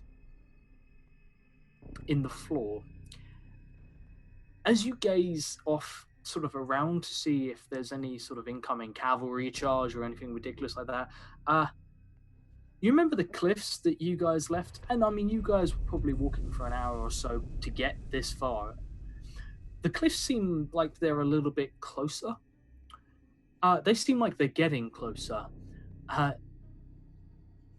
There appears to be a landslide, and it would look like there is a large cave-in that is coming this way. The cliffs are collapsing, and the ground you're currently standing on may not be here in a few minutes' time. Aureus is really caught between just letting all these idiots die and just flying away. So the cliff that we came from, it's falling down apart. Yeah. So are we on top of this? I'm trying to understand. You're so essentially you've come up the ramp onto the cliffs and then moved back from the cliffs. You know, you started to make your way home, and on the way there have found this copse of trees. And where are these ramps where they're falling? It's falling down. Yeah, it looks like the camp is almost entirely gone already. This is coming quick. Whether or not it might have been set off by the fact that someone just thunder waved, who knows? I heard the thunder wave. What happened to the trees? Yeah. That's what I'm most concerned about, because I heard a thunder wave. I just heard this. But I used thunder wave, so I know it was a thunder wave. Yeah. But I couldn't see if it damaged any of the trees. No. Well, upon hearing the thunder wave, that would really, Aureus would get really angry at this, because this is why he's here. You and me both, babe. So I'm gonna run into the forest, and now because of my I'm not impeded or take damage from this because of my druidic. Right. You're so okay. Because I think a land druid gets like some sort of immunity to this type of stuff. Anyway, so I'm gonna run in there. I'm gonna investigate the thunder wave, and seeing that I need to warn the party. So you'll come to find that there's a 15-foot sort of circle that, I mean, it almost looks like a crop circle. Everything's been flattened. Bits of the roots have been torn out and thrown to the side. None of the trees themselves are damaged. They're much hardier and tougher than that, but it's all the vines and stuff that were impeding the way have been shredded. Is someone standing in the middle of this, or do I just see this? You can just see the backside of probably Gregor and Kazna, as the rest of the party is sort of in a clearing on the other side. So my character is not aware of who would have casted this, correct? No. Okay, I just see that. Well, Aureus is pretty angry, and he comes in and he sees this, and it's seeing this completely, he forgets about the crumbling, and he only cares about the trees, and he sits there and he just stares, and he looks around and he says, "You're all fools." And like I see someone's on the ground. The dwarf is on the ground, hurt, and I look around. It says, "You're all fools. I could have impeded and easily investigated this I thought this was an enemy within the trees. You've all harmed yourselves, and now the trees are dead. And I'm just really mad. What a shame. The trees are dead. There's bigger problems here. I'm not gonna go through every single reason why you're fucking wrong about this, because it would take me so long.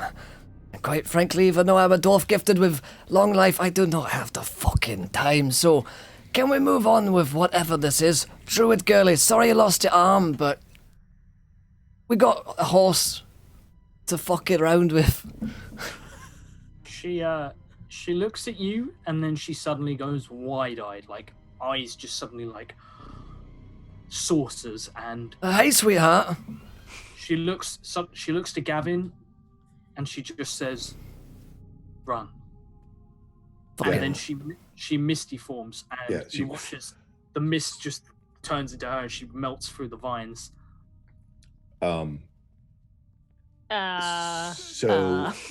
Well, no, I guess so. We still have this cage. Leave alone, or is Kira. the- or is I the- cast, You I guys have cast cleared. Fireball within a certain amount to clear any remaining bramble, and then mount Morty, pick up my sister, and then ride through it if that's possible.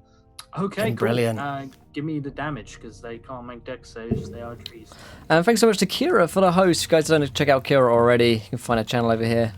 29 fire damage. Okay, so I presume this is Zune, so it's not just regular fire; it's fancy fire. Oh yeah, it's dark purpley black fireball. There's suddenly like this energy that builds between sort of Zune's fingers and just stretching out a hand, almost casually, sort of as if waving away a servant or something, very imperialistic.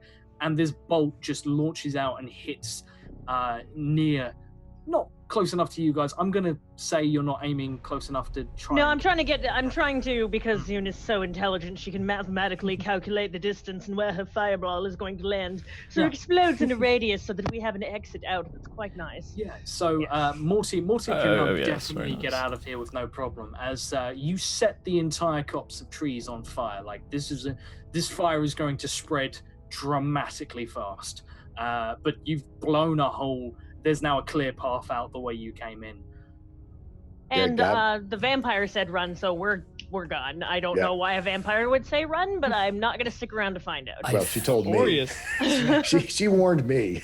is Aureus able to discern why she can't? Like, I'm able to see everything. I see that she's trying to free her horse, correct? Yeah, And absolutely. Aureus knows that the horse is undead Yeah, and it's and not you will- living. Yeah, and you will also see her. She torches the only trees in this. I mean, Aureus is going Probably to for cast miles. anti-life shell. Seeing this, an absolute utter disgust of what's happening here, he's going to cast anti-life shell. Does not require a component. What it is, it creates a 10-foot barrier around me that no living thing can enter, and I'm going to take a running start at the horse. Can I run after him and try and tackle him to the Okay, ground? I just want to note that my horse is undead, and I will fucking trample you. this is gonna be interesting. So, guys, roll me some initiative as this is happening. The world is literally falling out from beneath. We're in a bunch of fiery trees. We're fighting each other. What does your barrier look like, Aureus?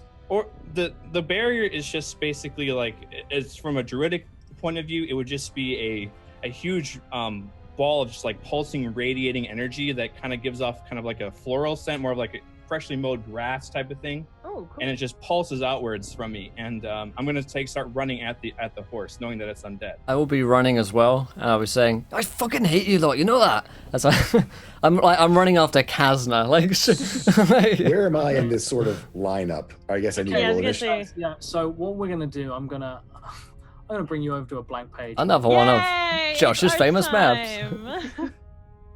As I should play some like artsy, like Art Attack music, you know, the kind that like. So, give me 1 second to draw the most neon green clearing you've ever seen in a forest. It's going to be glorious. So, here we go. We have a tunnel. This is a sort of entranceway that you guys have come through. This is the space which is being Wait, cleared I by think you need to the bring us over to that. I don't have that currently. Oh, yeah. That would help. So, here we are. See, I've already got started. Here's one I started earlier. Yeah. There we go. Lovely. Well done. Well done. That is for sure not a dick, right? For sure. I mean, what do we really know about life? I mean, could be a dick.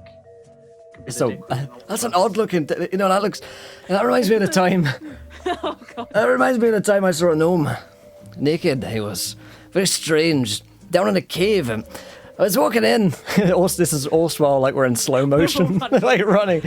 Walked into a cave once, and there he was, balls hanging out.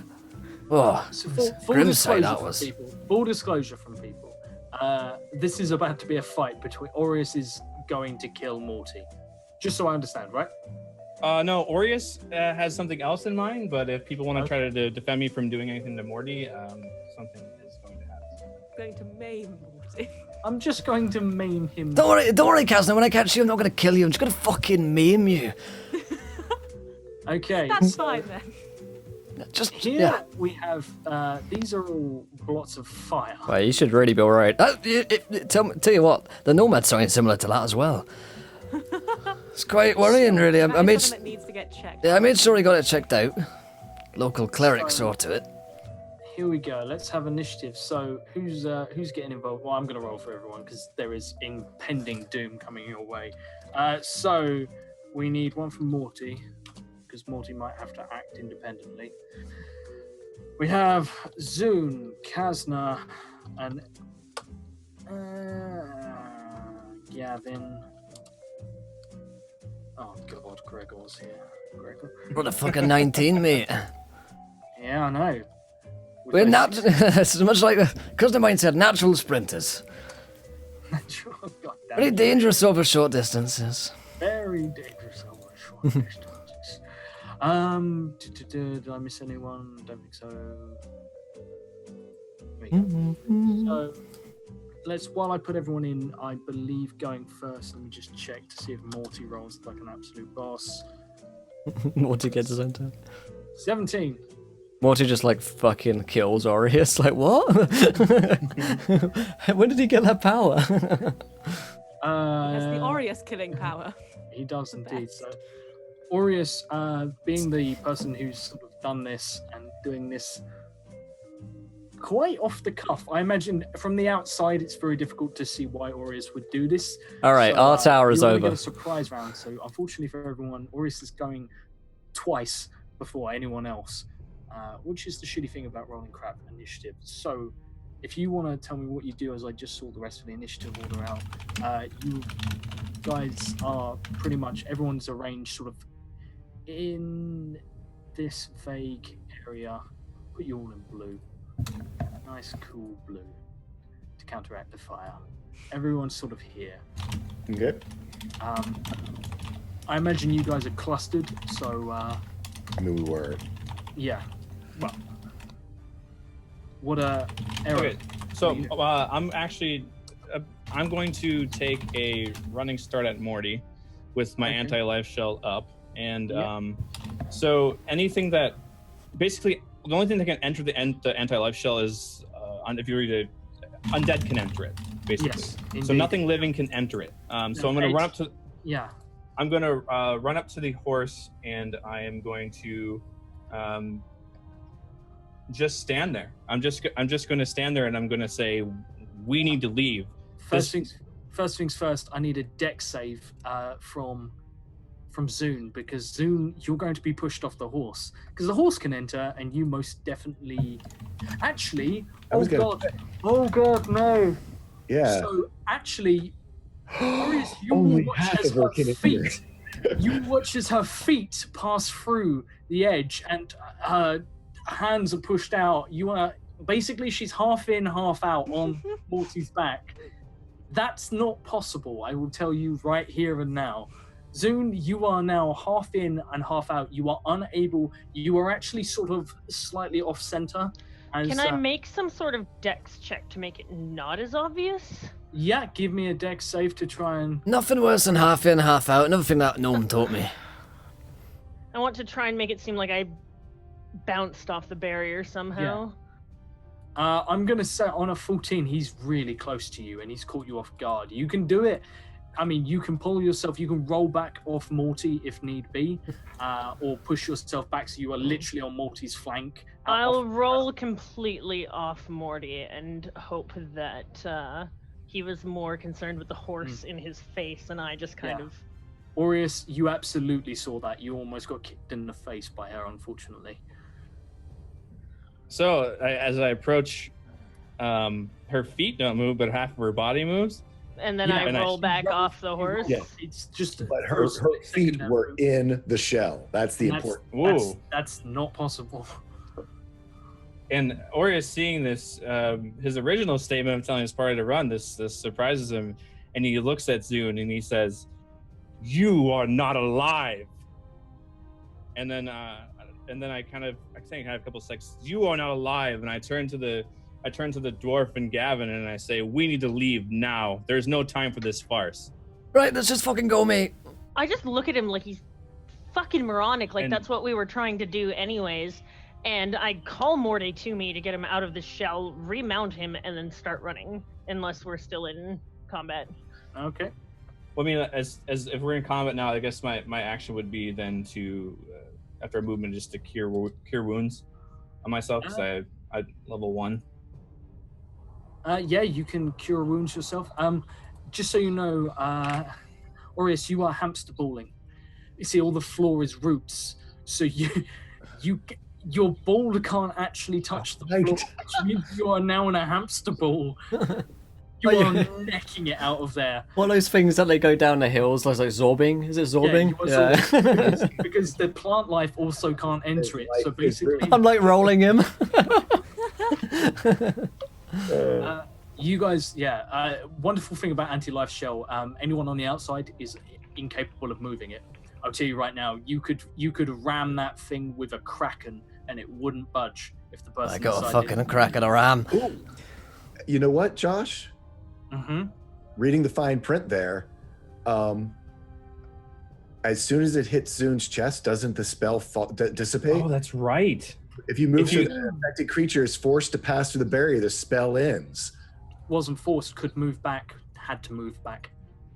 No, as but that's long what as I'm saying is if you put it in a situation where, for example, if you had like Zune in a corner and you just ran at her and she couldn't move back, I couldn't get squished by it. Okay, so if I have the it's locked in a hard place. So if I'm running at her with the anti-life shell around me, it would still push her back. It would knock her flying. Yeah. It would. Okay, that like was like boing boing boing. And that was my intention, was to put it around me and then run at her and the horse. Yeah, as to isolate her from the horse. You stopped sort of. I mean, it should have started the second it hit her legs. It should have catapulted her off the horse. But unfortunately, you stopped sort of nose to nose with Morty, and she was still half in it, and then rolled backwards off in a very delayed sort of like, "Oh yeah, anti-life." Do not actually try and roll backwards off a chair with a broken rib, guys. Just let that one. Don't do that. Right up. a good idea.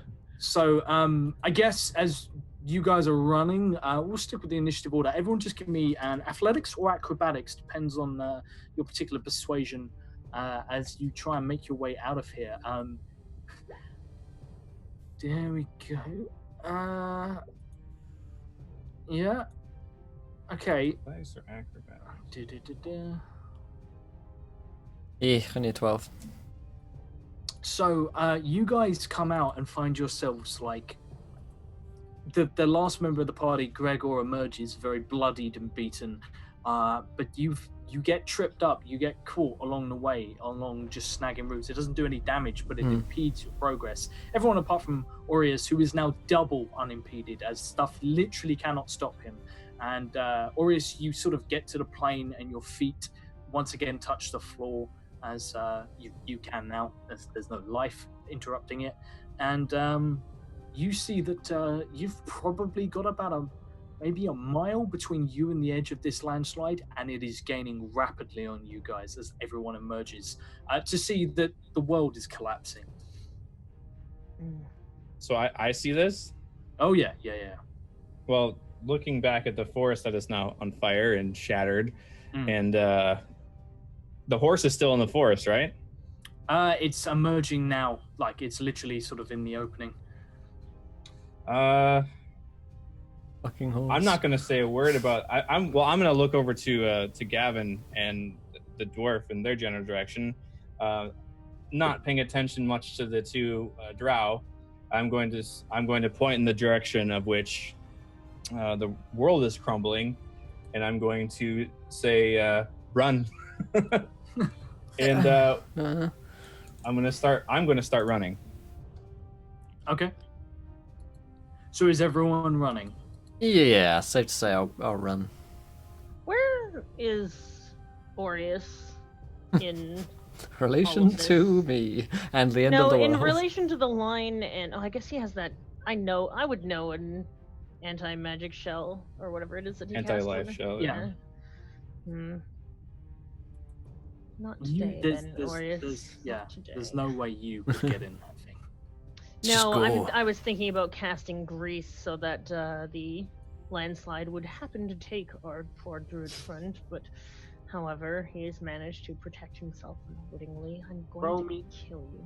Roll me an Arcana check. You've gotten to the point where you've become a nuisance. 26, it will not stop spells. It's not an anti-magic field. It's an anti-life spell. But Literally, living matter cannot pass through it. The grease wouldn't do anything, though. If anything, it would just make him inside his little hamster ball move faster. He's now able to touch the floor, which means he could potentially fall. In fairness, he is potentially vulnerable. However, you do have a literal world is falling. Your sister is running beside you. Gregor is incredibly wounded. And I am a mage of the highest training who is told to cast spells. Do I take your life this day, Druid, or do I let you live? I decide to let him live. Oh, I was so hoping you'd do that. Oh. You were so dead if you attacked me. Well, you'd be dead first, so... Yeah, we'll all fucking be dead if that thing it gets us, so let's go! And, the party, I'm presuming, is going to try and run. Who's going to help Gregor? Are you two fucking married or something? That's right, Kazna, you get fucking over here and you'll pick me up and carry me. I was about to say it. I was about to pick up Gregor and Kazna tries to like piggyback him. I mean, can you two both pick him up in an arm and then run together that? Like the parents taking the child and running. I love you're doing that thing where you skip him along. Yeah, just like that. Yeah. Yes. And you jump me over the puddle. pretty much. Yeah, I'm like, I swear to the fucking gods, you get over it, Kazna, and put me, and you, Gavin, and I'm shouting them down until they pick me up and carry me out. So who's carrying? Kazna and I think we both are now. We both took the initiative and grabbed him. Joint custody. Yeah. I get him on the weekends. Going to be amazing. You are not my real mom. So yeah, you guys start to flee. It's escapable. Are you guys just continuing on foot? Obviously, Zune, you have the horse, which gives I leave them behind. I don't care about anyone else's life but my own. Kazna on the horse? I was gonna try and pick her up and grab her with me and all of the commotion. Yeah. So after I rolled off, then remounted, then I would have left my sister behind because deep down I really only care about myself. Sorry. Family goals. And I'm gone. Bye, guys. It's going to be a really awkward Christmas card next year. Yes. Dear sister, thanks for that time you left me at the thing. So, Lots of love. Here's a summoning stone. As you guys flee, you kind of make it some distance and realize that, Aureus, you're just going to see the edge of the edge of this forest start to fall over the edge. A few trees clinging to it as it seems to slow, and it definitely looks like you guys can escape this. However, unfortunately, your forest is pretty trashed, or your little. I say forest is a luxurious term to call. Well, he grabbed some of the seeds anyways before it was destroyed, right? Yeah. And ahead of you. You will actually see, as you guys are sort of rushing forward, Zune, you'll spot this first. There appears to be along the trail a broken down wagon. It's quite far in the distance, but you can see it. It's definitely looks like one of the military wagons that would have brought some food supplies and stuff like that.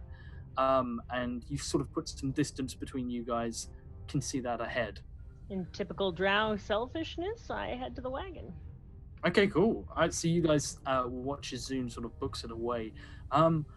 As you guys are moving forward, if anyone wants to spend any hit die, you can, just because I know how absolutely... Yeah, I might want to do that.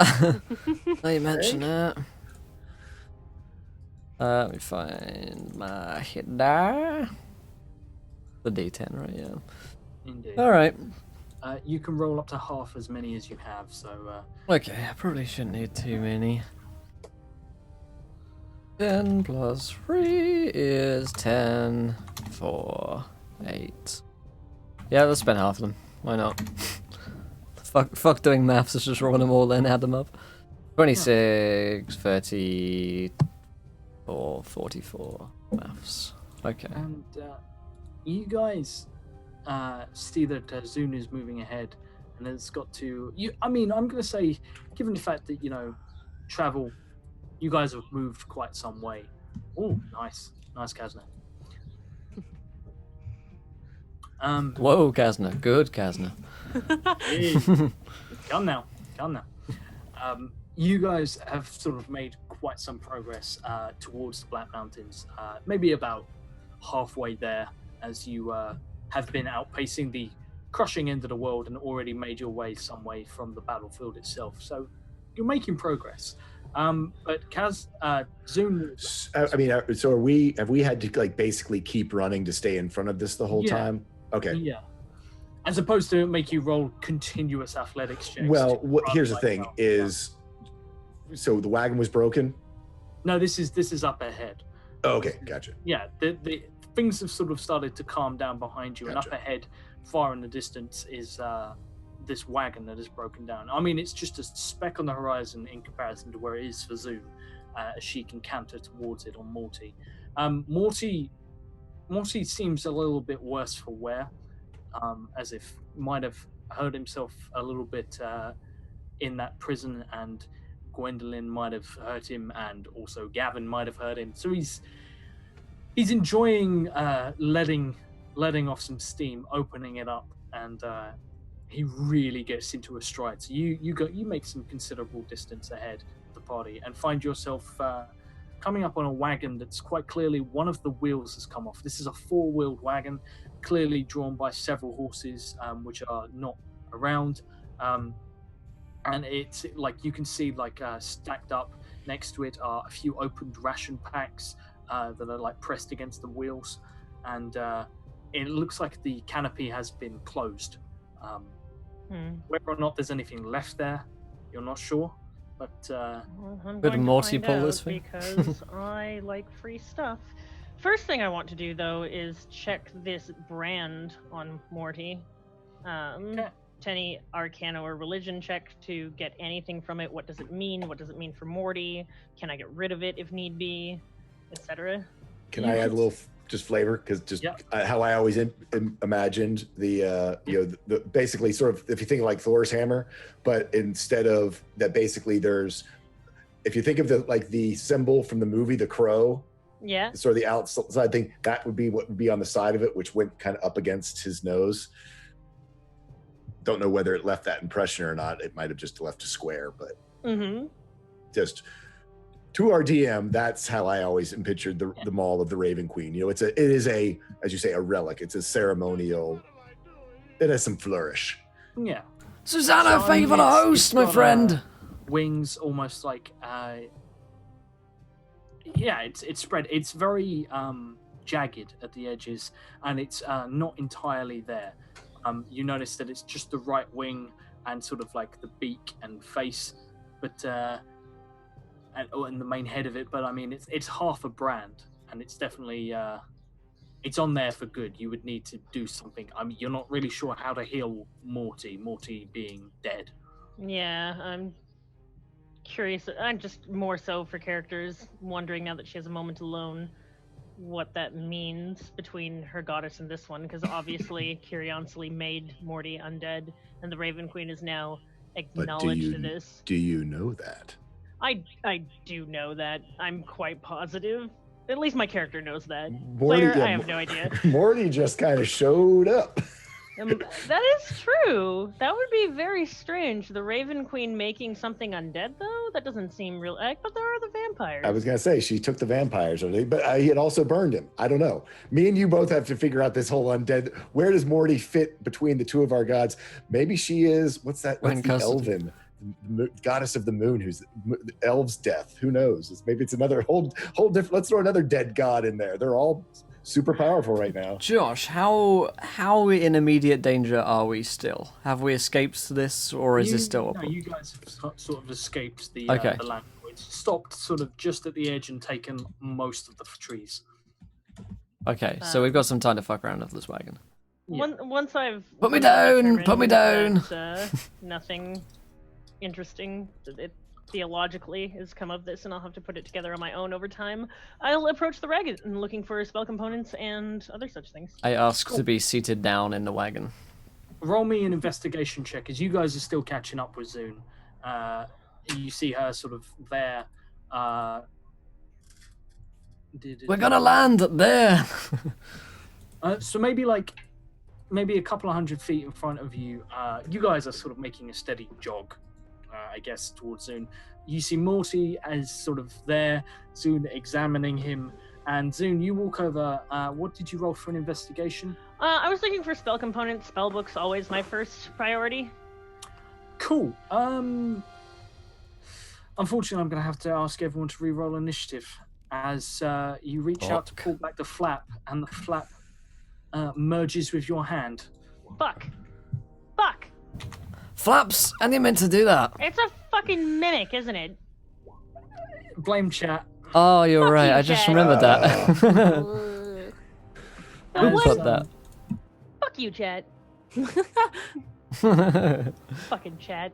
Fucking shit, man. Fucking shit.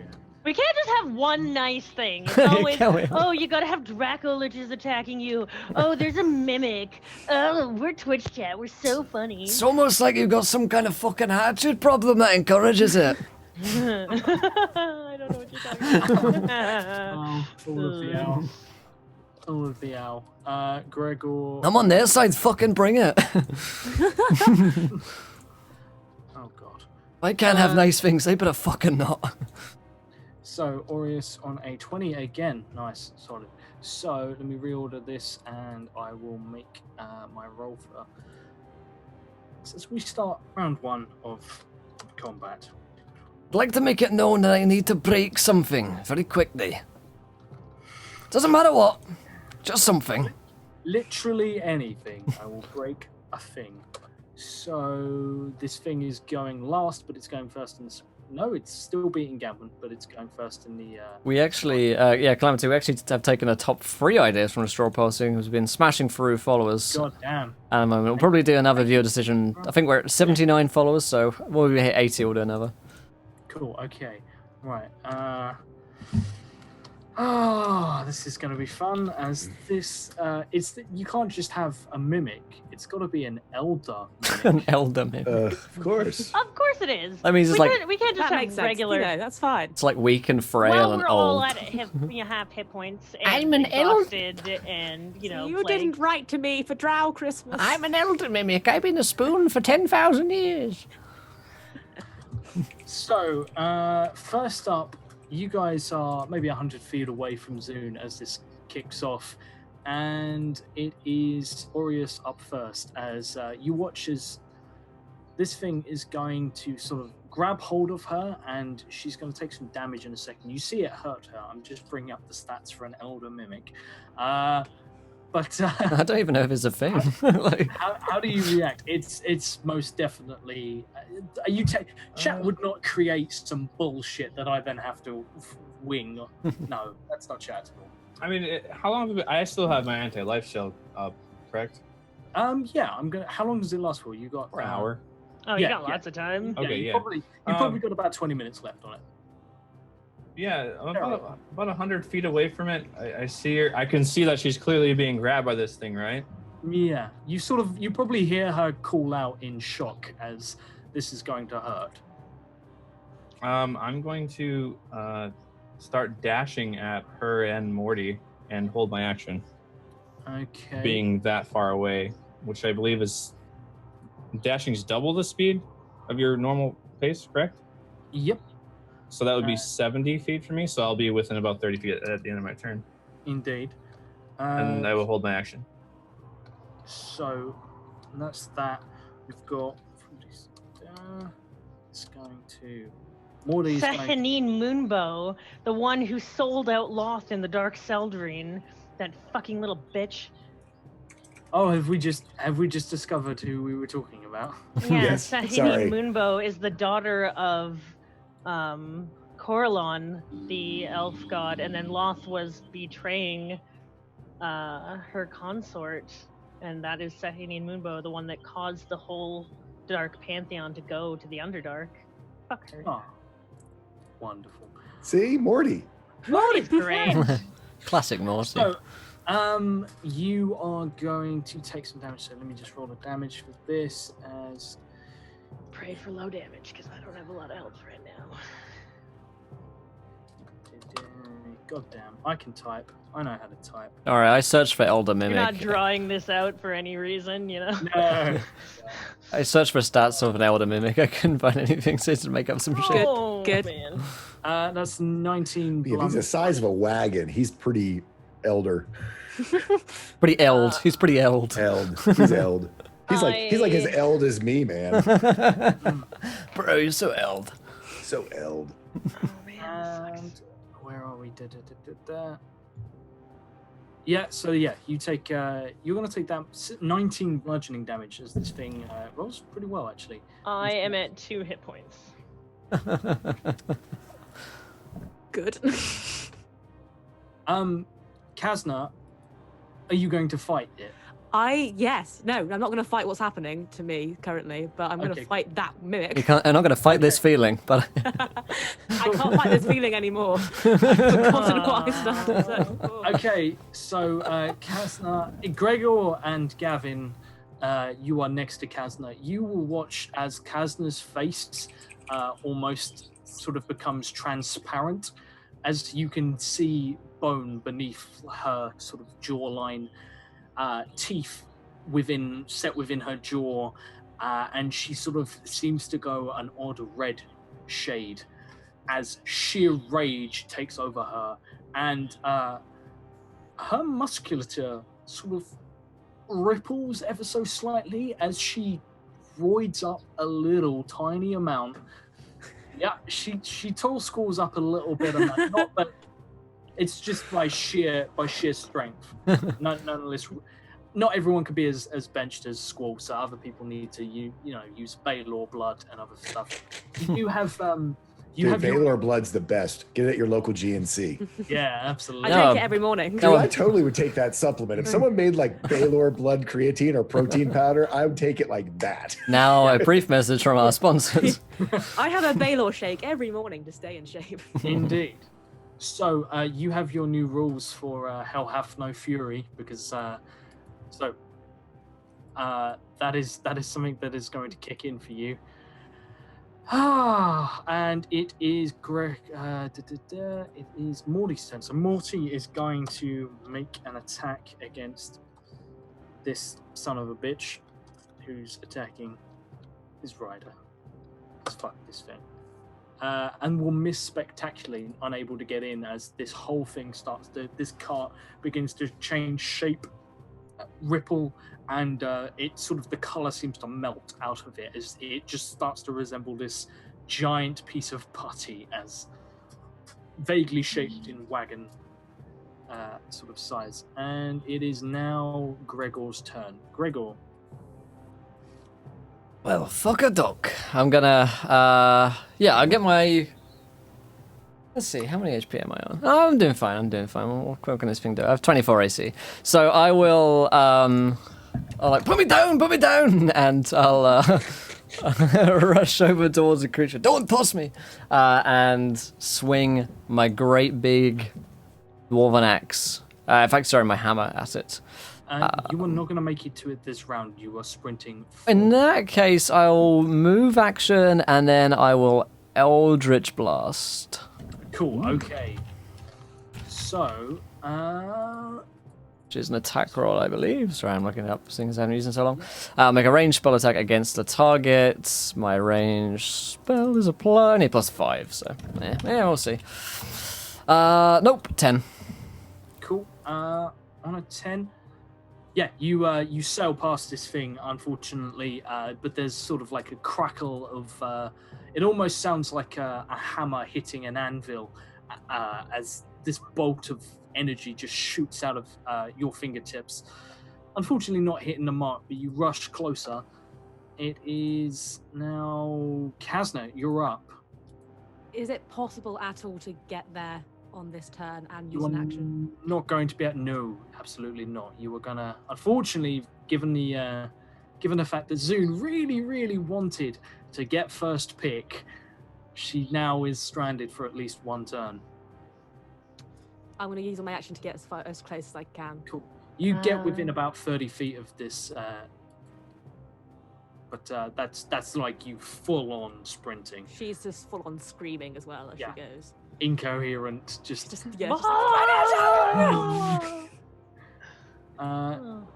taking it to this thing. Okay, so let me just check the reach on. It's gonna. Still very angry at her, you know. I say to Gavin. This thing unfortunately cannot reach anyone. Actually, no, it can reach Morty, so it's gonna have a go at Morty as well.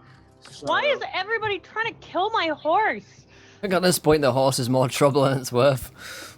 a 14 will actually miss as Morty has armor, being warhorse and being slightly more than that.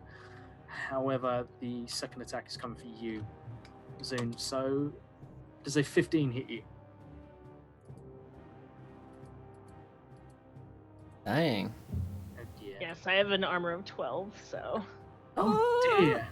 yeah, I am not meant to be in the front of battle. I am meant You are. I find you at the front quite often. I will just say, like, I found you really close to the front. Yeah. The place. So, this thing is going to actually bite you this time, and this will be. So Carry the one. carry the one. To the power of Zoom. Why am I having a critical roll moment where she's diving off the cliff and... I'm presuming 20 damage in total is enough to put you on the ground. I think that completely kills me. That takes me below -10. It's not Negative, you're full. Negative, you're it's full. got a negative, you're Okay, full then and one. yeah, I am at -12 right now. Cool. Only good thing about D&D5E. The only The thing. literally only good thing about it, quote, Encounter Josh 2017. Oh, please don't make me laugh. I am suffering for that comment, please. So yeah, you will actually just drop to 0, and you stay at 0. However, any damage you take further is each, like, 1 point of damage is a failed death saving throw.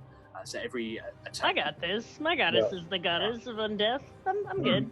It's fun. But the mimic, if it's within 5 feet, it's crit, so it's 2. Yep. It's 2 failed deaths. I It got is this. indeed. So, first one's first is that's its attacks for this round. It is Zune, your death saving throw. Didn't have a round, not even one round. That's cool. Really want to get I into that wagon. Do I just click the... Yeah. Death saving throw. A 6, that's 1 fail. Excellent. Things are looking great. Indeed. Yay! Totally fine. Best Drow Christmas ever. So, Gavin, again, you're about 100 feet away, so I am 100 feet away. indeed. Perfect. I cast bonus action. I cast Shield of Faith on myself because I'm the wearing a t-shirt paladin right now. So I do Shield of Faith on myself, which gives me at least a little bit something better, a little something. And then from way out here, I am going to do a guiding bolt. And move 30 feet closer and then do a guiding bolt. Cool, okay. I was going to say, you won't hit it from there, so. No, guiding bolt's 120. Oh, is it? Oh, damn. Okay, yeah. No, I double checked, but yeah. Regardless, 18. And 18 hits, absolutely. Roll me some damage. And I'm doing this at a higher level. Okay. Level 3. So that does 11, 14 radiant damage. This thing is not particularly happy about that. It screeches, and you watch as it sort of ripples back, and it actually drags Zoom with it slightly into its mass, as this thing is changing shape to sort of resemble a huge maw that is rising up from the ground, and you can see like it's almost formed like a, you know how the bottom of a tree trunk spreads out and forms roots. It's almost done that to the ground, and you can see it cracking through the salt plain as it digs itself in. It's not particularly pleasant. Is that everything for your? Yeah. Yeah. I use my action. Yeah. Well, because I can't. I don't. Oh yeah, you move bonus action. Yeah. Yeah. There's nothing else I can do because I don't think I can't use. No, it's a bonus action. Yeah. Death's Radiance is a bonus action, isn't it? Unfortunately, so. Yeah. Okay. So that takes it to Aureus. Aureus, up ahead, you can see that. I mean, very close to you, actually, about 30 feet away, is good old Zune being munched on by. So she's being eaten right now. Yeah, it looks like it's about to eat her. She just torched my forest. I was gonna kill you too. I should have killed you before I died, you motherfucker. I wish I had killed you. I'd see you in the afterlife, and I'd give you one of these. Is she unconscious right now? Oh yeah. Yeah.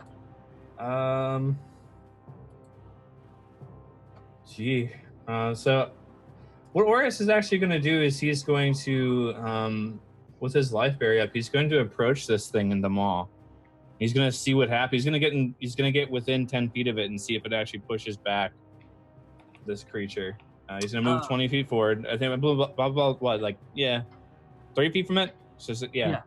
So I'm gonna move about 21 feet or so, just the very right edge of my my barrier, and see what happens. Cool. So you watch as this thing sort of like opens its maw to bite down on you, on sort of this bubble, on Zune, and it slams its teeth down, and you watch as one of its teeth straight up shatters against the edge of this. It most definitely cannot pierce this. And how does it have? Is my character able to discern how it is holding Zune right now? It's not really holding her. I mean, it's got like one tendril that is attached to her hand, but other than that, she's just on the floor. And I should note that I'm a snack for later. You know, it's trying to get the whole entree together. there's a little tapas going on with all the adventurers coming. I should note that. Sorry, that Deus donates £1, and would like to give Lorelani a heal, seeing as he feels obligated as responsible for this viewer decision. Thank you. Okay, I will give you. Okay, right. I'll do this. We're gonna, as it's not specified how much. How much is it? It's a D10. It's a D10 worth of heal, but you can decide when she heals it. And okay, all right. I'm gonna say. So it could be on her turn. It could be on immediately. So, you can take 6 hit points of life back. You are now conscious. You are prone. So this thing gets advantage on hitting you. But you look up and see Aureus. Aureus, you look down and see she's basically for 6 so hard that she's blacked out for a second. But she is not, in fact, as on death's door. I mean, she's fucked at the moment as it looks. Behind you, you can hear Kazna screaming bloody fury towards you guys. So, how does Aureus react? You definitely can push this thing back, except only half of her can come in. Yeah, right. So that's been that's pretty much. I don't really have time to yell anything out. I'm going to look at this, knowing that it's a living creature. I'm going to cast Blight at it. I'm going to attempt to remove its life because it's attempting to kill someone that's alive. Can I quickly just ask a question? Sure. what school of spells is Blight? Necromancy. Right, so the druid is allowed to cast necromancy, but the necromancer, no. Mm-hmm. So yeah, absolutely. you can Double blight this- standard. Yeah. Look, it. Aureus is a neutral, self-serving person. He does what he wants. So. knows what light is too. Yeah. He's all smart and stuff. So I'm gonna look at Zune and I'm gonna smile as if knowing what like you're stupid, and then I'm gonna cast Blight right in front of her at this creature at level 4. Okay. Damn. Damn. Okay, let me make a con save for this thing. Con save, yeah. 20 plus. Damn, you have a high save. Oh, damn. It's saved. Okay. Yeah. So it takes half of that? still takes half damage. Yeah. Half 6 is math. 18. 18. So yeah, it takes 18 damage. So this thing is, it's hurt. It's not hurt, but you get its fucking attention. I tell you that. As it seems to it doesn't relinquish soon, but you are now the focus of it.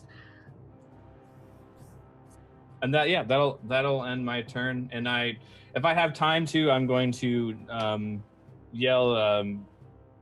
It's trying to devour her, cut off the limb or whatever. Okay, cool. Yeah, you can definitely shut that out. Morty is going to once again. Remember, he has advantage if he's doing a melee attack. He does indeed. So advantage on Morty. 2 plus. Nice. 8. Yep, that's a 22. So Morty is going to bite this thing. So it'll be 2d4 for max damage. And where are you? God damn it. And does an additional 11 points of necrotic damage as Morty bites into this thing and rips a chunk out that instantly, like the bite mark instantly withers and dies. Like the flesh around it is just shredded and doesn't start to heal, doesn't start to reform. It's almost as if it's been frozen in that position, and the mimic doesn't appear to be able to shake off that reform in that position. It is Gregor. Gregor, you are now within range of running up to this thing, having printed like a loon. Aureus mentioned cutting off something of it. Is this apparent to me what I should cut off? There is like a tendril which still vaguely resembles canvas, but it quite clearly isn't. It's some kind of tentacle, has latched onto Zoom's hand and has sort of almost engulfed her whole hand. She's lying on the floor, like gasping, maybe in pain, maybe in shock, and it's definitely attached to her. But the rest of it seems to be trying to pull itself up like a wave to engulf Aureus, who it doesn't appear to be able to get at. Okay, I will attack that tendril if possible, and go in on a 19. 19 hits. Absolutely, roll me some damage. All right, that damages the... What's a great hammer? Or a warhammer, because it isn't it? Sorry. 12 and D10. Maul is 12. Yeah, I think you're right. Sorry. Yeah, Maul's 2d6. Yeah, because you're two-handed. Yeah, okay, that makes sense. So roll 1d10 plus 5, which is 9 damage. My first attack. Cool. Add an additional 1d6 fire damage from that. Oh yeah, you're right. Literally on fire. Ah, I have an extra 6. Ooh, mimics and fire. That's enough to hurt this thing. Okay. Quite some. I should get a second. tendril. Oh, sick. Yeah, you break its tendril. I mean, the whole thing is still very much alive, but you break its tendril. Off your fucking tendril. And then I'll slice into whatever I think might be a face on a 28. 28. Let me just check. Yeah, we just check numbers. It is an elder mimic, remember? Oh yeah, you're right. So 13 damage. 13. Yeah, you swing into this thing sort of more, and you watch as one of the teeth sort of snaps off with a resounding sort of that crunch of, you know when you wiggle bone clear, like when you just wobble that tooth and you feel that crunching sensation, that travels down the mace of the lines there as you hit, and this thing sort of like reels back as acid drips fucked down. That's all I say. Get fucked. Kazna, you are up, and you are very angry. I'm very angry, very angry. As while You are not as angry as I am. I can almost guarantee that. Her eyes, she's like very bloodshot eyes. She's moved on to holding her great sword, which she can do now that she's raging like this, into holding it into one hand, and is just holding it above her head as she screams bloody murder, running at this thing. And she's just gonna take like a leap and try and just slash right down the middle. Give me that 21. You don't have advantage. Oh, that's a shame. That would have been amazing to start on a crit. Hey, and 21. Rhyme cheers to give Zune a heal. Thank you, Rhyme. Cool. Okay, I will get on that 1 second. By the power of Josh's beard. Nice. Awesome. So that's 3. Hang on. I did not mean to roll it again. That's not meant to happen. Just click on Greatsword. Literally where it says. That's the one. There we go. You go. And then I get an extra dice because I'm Yeah. mad inside. So that's an additional D6.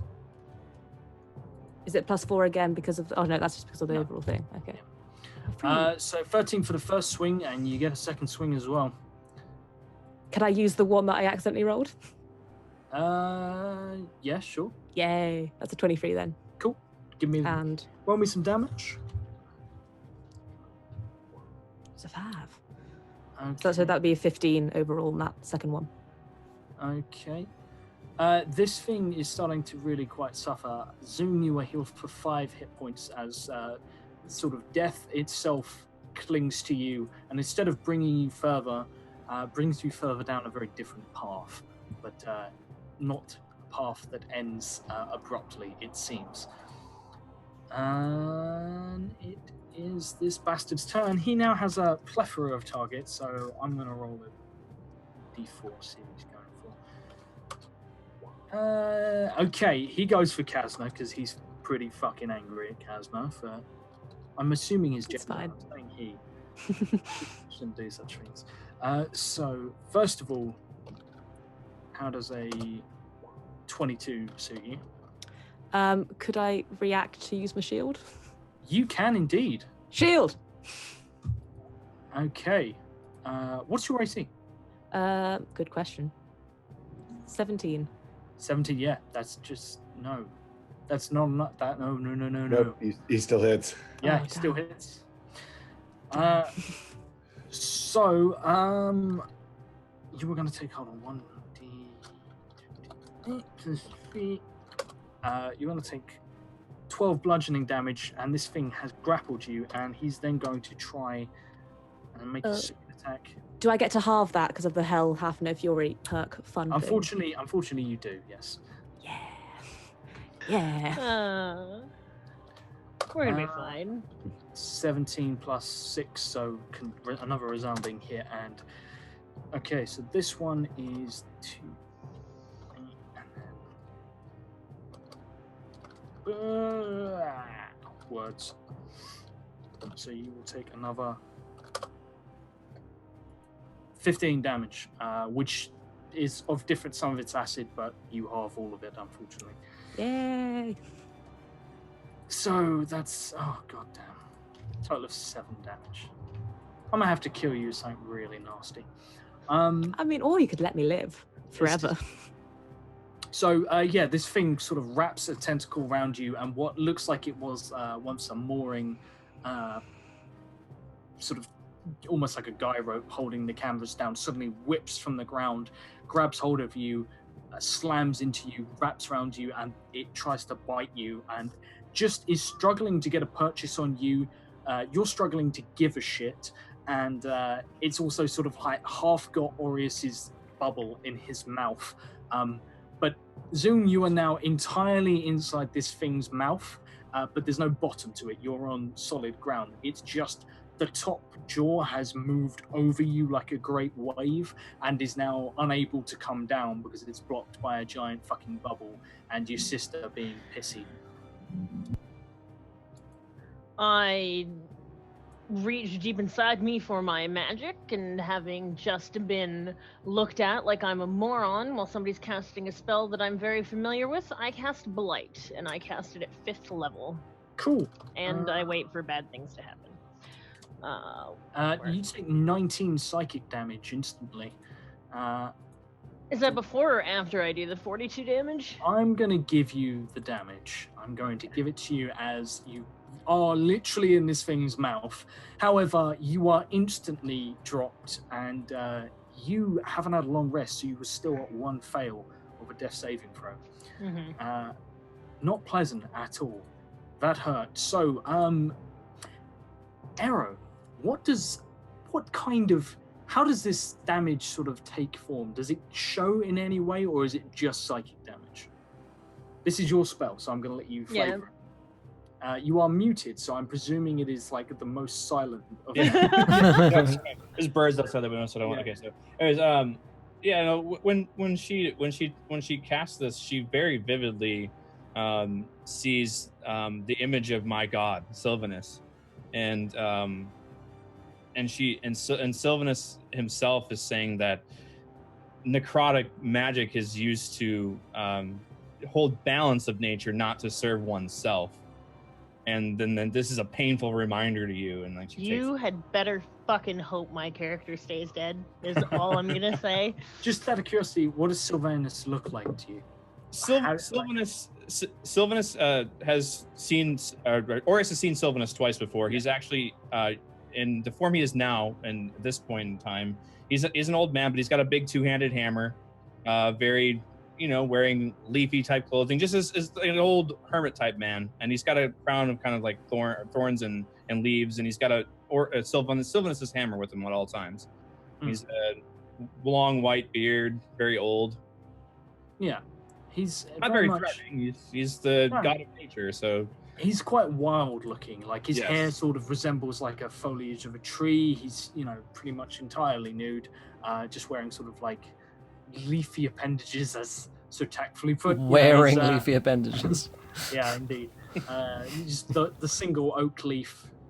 It's a long oak leaf. He's a god. He's not modest, but sort of modest. But you see this vivid image, sort of backed by, unfortunately for you, bright sunlight, which probably gives you the migraine from hell, which you suddenly realize is not a migraine, as lots and lots of suffering and discomfort comes your way, and you black out almost instantaneously, bleeding from the nose and from the ears and maybe the eyes, as you did not have a lot of health and have just been shat on from an almighty height. Lovely. So, we're going to make a con save for classic Elder Mimic. Don't just love Elder Mimics. I endorse all of you to put Elder Mimics in as many campaigns as you can. They're really fun to play with. 14 is a fail. This thing takes the full brunt of 42 plus 47 necrotic damage. And the inside of this thing's mouth becomes chalky and then sort of blackens, and like ash forms. Its teeth sort of break away, so there's almost acidic blood dripping down. You've almost sort of frozen its inner, like the roof of its mouth is just burnt and cracked in place. The rest of this thing is sort of thrashing around, letting out this horrible keening sound. Which I'm a dentist. Us to yay! I bring plaque. So, Gavin. How far away am I now? You are 6 feet, so you are about, I'm going to say you're about somewhere about 30 feet away. So I can get up there? Yeah. Okay, so so I go up and go ahead and do the old Maul of the Raven Queen against this guy. Okay. Roll me to hit. That's 26. Absolutely hits. And I'm going to smite this puppy up. Oh dear. Well, first I'm going to do the damage. 14 bludgeoning, and then I'm going to smite this. And I'm going to go ahead and level 4 smite this. Which would be, let's see, 16 plus 6 is 22, 32, 36. How much? 36 points of damage. 22 of it is radiant. Is that right? 22?